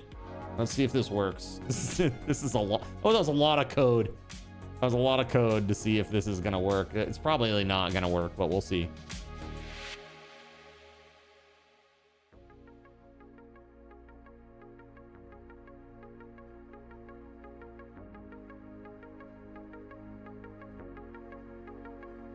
We'll pass all the args and everything. It's gonna be very weird. We might have to like undo this comment out stuff too to get it to work. Let's see here. You don't think you've been hyped ever since that Blizzard Diablo mobile announcement? Oh, for real, man. You feel like they made the same mistake a lot of these people make. They started to neglect their core audience in an attempt to gain other audiences. Yes. And they lose the core magic that made the good stuff so good. Yeah. Yeah, man, that's exactly it. They're like, I mean, that's why games like Concord have failed too. It's like the core audience is like bros that want to shoot each other. Right? And you start adding a bunch of characters that don't look like anything that they're interested in. Again, I'm not saying anything about like anybody's way of life, you know, how you look or anything, but ultimately, those dudes don't want to look at those types of characters. They don't want to play those types of characters, and that's the core audience. And you just alienate them if they are forced to like look at that all day while they're playing the game. They're just not going to buy it. They're just not going to buy it. Best examples, Payday 3. Dude, Payday 3, man. I remember, so my buddy, you know Deuterium, right, Kirkies? He loves Payday 2. He probably has like 10,000 hours in Payday 2. Like, no joke. He loves that game. And Payday 3 came out and I think I saw him play it like twice. I think I saw him online with it like twice. So, I mean, that's when you know you really effed it up. You know, you and your partner have you have 500 hours in Payday 2. That's what I'm saying. It's like, it's a very good game to play together. I mean, I played it with Deuterium a little bit. It's pretty fun. You have 40 in Payday 3. Exactly. It's like, yeah. I mean, you get it. It's just, I don't know what Payday 3 did. So what did Payday 3 do that was so bad?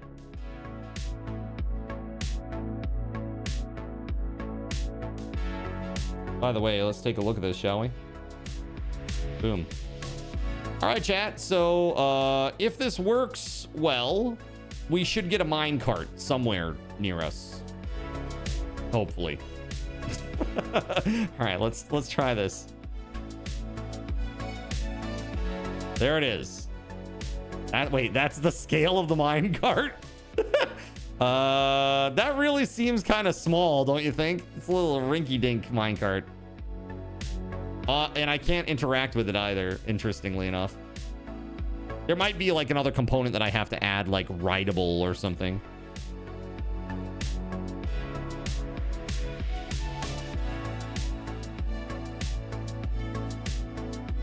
Interesting.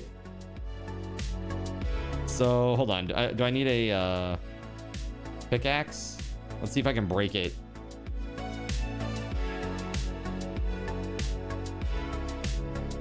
Unbreakable too. Okay, hold on.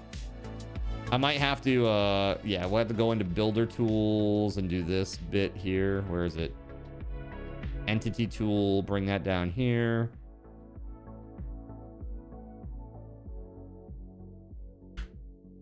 It's the only way I could get rid of it. All right, there we go. So again, I'm just going off of this tutorial here about how this works. Yeah, I just don't know now, like what components do you need for an entity? You know what I mean? 2 years later, they're making changes still at the core, like skills, headshot damage counting, crazy silly things you think only happen in alpha. That sucks. Sold the IP access. It was like $70 and it was unready. Yeah. Yeah, I mean, honestly, the thing of it is, dude, Payday had like a million billion DLCs, didn't they? Like, new missions, $5. New missions, $5. More missions, $5. And they were making what I feel like is decent money producing that content over all the years that the game was live and popular. Like, there were people who had been playing for like 7 years and like a DLC dropped and they'd be like super excited. You know what I mean? Like, oh, cool, new DLC, let's go.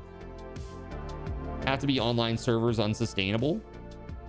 I mean, maybe. Highguard peaked today at 6.5k players. Yeah, that can't be good for them. Honestly, I will say, when I saw, so I saw a bit of a playthrough of Highguard, and the initial playthrough portion where it like teaches you the mechanics of the game, like the tutorial portion, there was like a really big airship thing that you like get on at one point, and that looked really cool. And I was like, oh, that's actually kind of cool. Maybe they got something going with this like world building. It looked kind of nifty. But the gameplay is like, it's just so stale. There's no juice. It's like bare bones. You know what I mean? And one of the biggest things for games like that is movement. Movement. It just doesn't know what type of game it wants to be. Right, that's part of it too.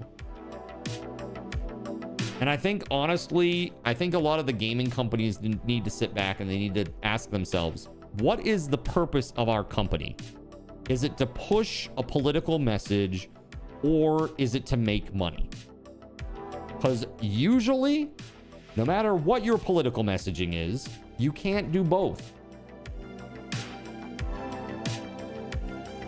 Nobody wants to play ultra fascist online or or like crazy ultra liberal online. Nobody wants to play either of those games, really. It's like a very, very, very minute portion of an audience that wants that, and it alienates everybody else.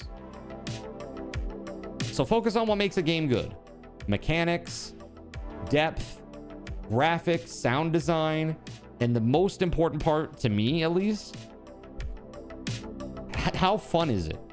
Is this fun to actually play with your friends? The gameplay, the core gameplay loop, does it keep you coming back for more? When you go to bed at night, are you still thinking, damn, I can't wait until I get out of work tomorrow and I can come back and play more of that game? You know? Hosting was only with dedicated servers. They're playtesting peer-to-peer right now. Got you. Peer-to-peer, I mean, honestly, Steam gives you built-in peer-to-peer networking programming. Like, if you're on Steam, right, vocal minorities, right, like, and again, they're on the fringes. So that leaves everybody in the middle just, like, with a sour taste in your mouth. You know? No games are like that for you these days. That's what I'm saying, man. There's nothing like it now.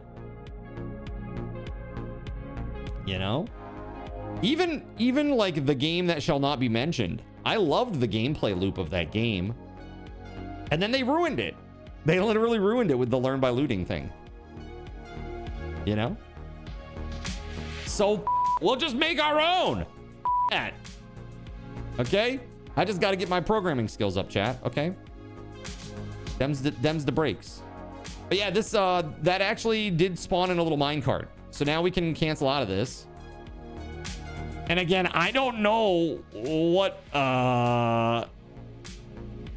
you know, what the scale for the minecart needs to be. I'm gonna try scaling it up to 2F. Let's take a look at that. Where is it? It says the scale is 1F. Let's try scale of 2F. and we'll stop this and we'll recompile and we'll reconnect here as soon as it's good to go. Okay. It's 5:30, so this is gonna probably be my last hurrah here. I really do need to take a break in between. Tonight we got a freebie Friday, chat. So tomorrow is long day. Tomorrow, chat, for a majority of the stream tomorrow, I am going to be playing more Star Rupture. Just as a heads up. So if you want to see some Star Rupture, be here tomorrow. I want to play some more of it. And then in the evening, we're going to play Hytale. Probably around 9. Don't worry, the server will be up, chat. So if you want to play on the server while I'm not there, it'll be okay. All right, let's get connected.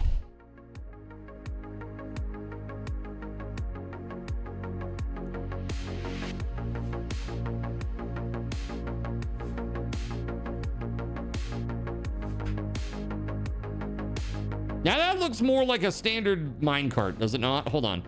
Can I grab a minecart? Hold on, minecart.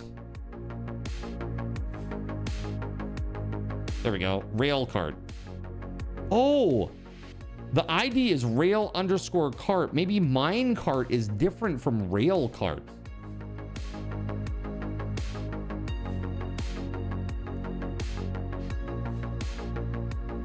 Like I can't do anything with that, but this I can.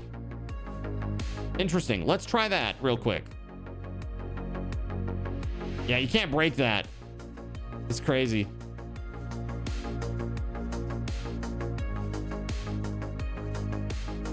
Woo! Goodbye.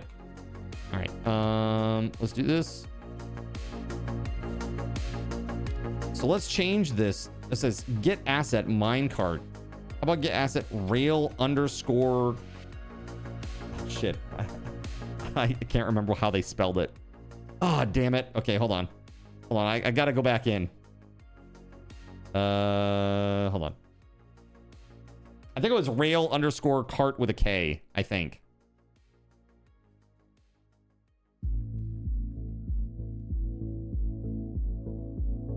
It was. That's a really weird way to do it, but okay.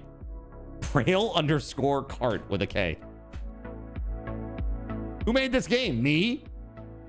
It's a planting C's for K's? What is this? Rail_cart. And we're gonna put this back at 1.0. So I don't know. And the thing is, the model asset, it might be totally different. Like the entity might be rail_cart, but the model might just be minecart. So I don't know if this is it or not, but we're gonna try. Let's see. Let's see what happens.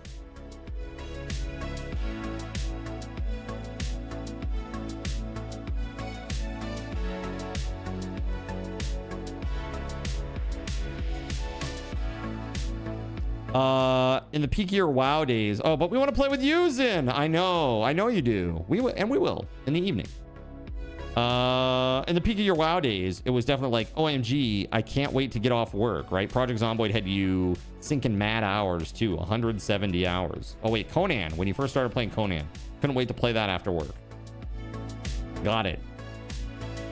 So like, I like Zomboid and I like Vane, but I think they kind of ultimately suffer from the same kind of a problem, which is that the progression doesn't like, it doesn't really like put its claws in me. You know what I mean? Yeah, there is good progression. Way more so in Zomboid than in Vane right now. Like way more so. I enjoy Zomboid than Vane. But Vane right now, because of how early it is still for it, it feels very much like just a loot simulator. Like just go get the loot and bring it back and sit on your treasure pile. You know? Neo 3 looks good. I played a little bit of the first Neo. I never beat it. I also never played Neo 2. All right. Yeah, you'll see it didn't work. It did not work. Wah, wah, wah, wah. So what does it have to say for itself? Am I getting any debug? Failed to run task because the model asset is null. So that rail cart thing, that doesn't work. So minecart is the actual asset. Now, I need to know like how you do this with like an entity that you like, it's an NPC and you want it to have all of the NPC things that it needs. The thing is, it might vary from NPC to NPC though too, and that's going to make it really hard to make an all-in-one solution that fires off when you spawn something. I might be forced to use this only for certain mobs, and that even then that might be kind of rough.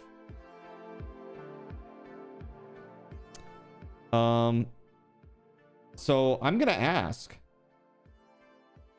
Let's see here. I'm gonna ask fellow modders. Modding help. Where are you at? Modding help.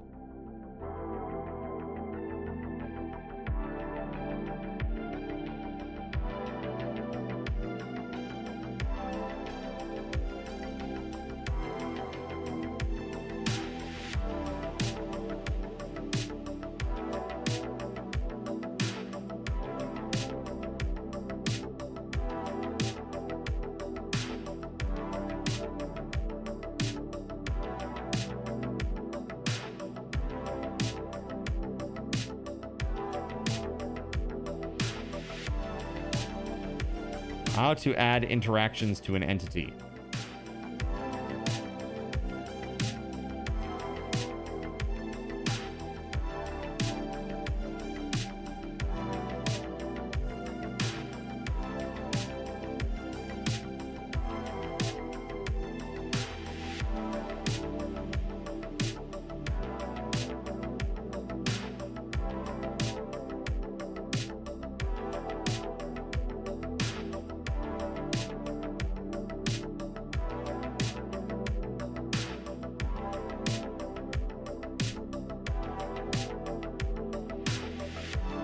Okay.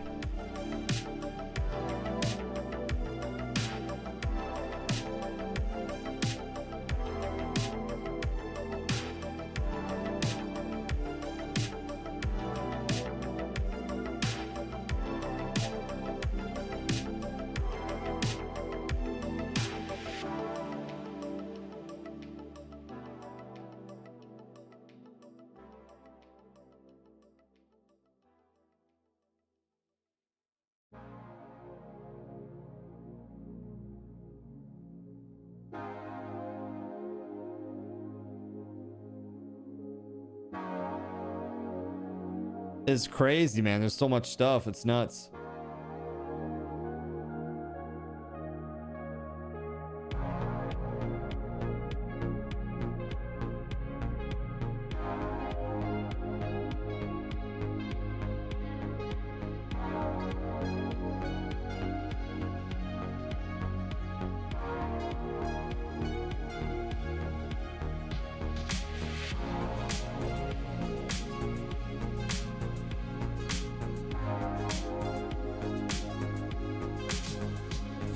McDonald's nuggets for $10. Dang. That's like a quarter a nugget. That's like the old price. That's like the old price. Back in the day price. Hi there. Does anyone know how to use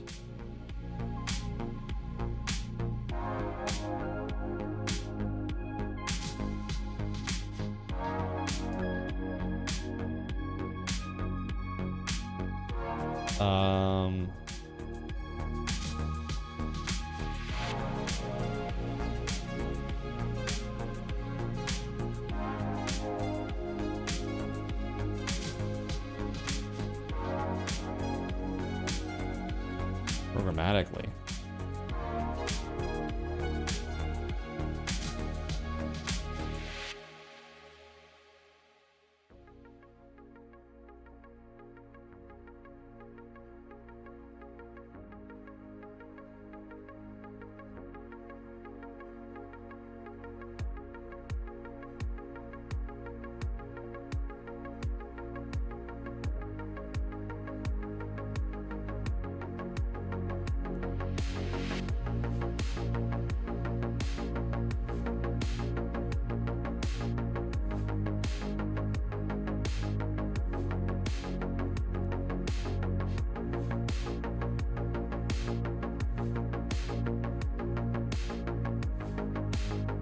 Okay, hold on just a second here.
Okay.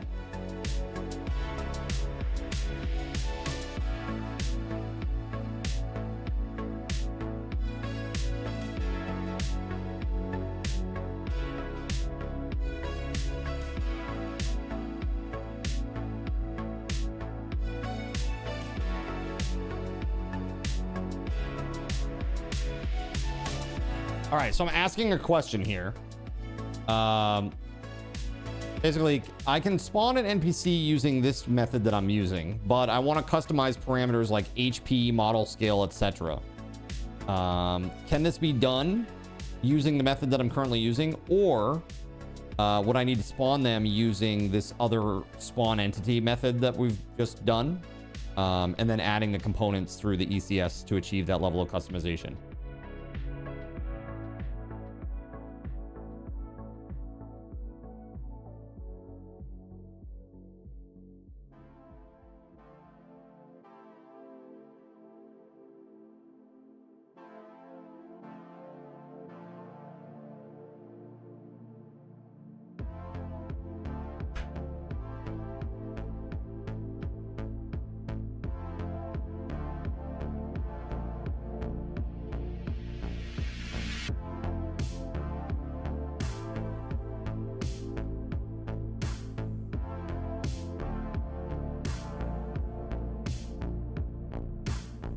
All right. The question is out there. Maybe somebody will answer. I don't know. We'll see. Chat, thanks for hanging out with me. I am going to take a little break. Good to see you, JC. Gregory, SG, Kirkies, Sean, everybody who is here today hanging out. I appreciate you. You've been awesome. Trout. We had Death Gods up in here too. Thank you, Beauregard.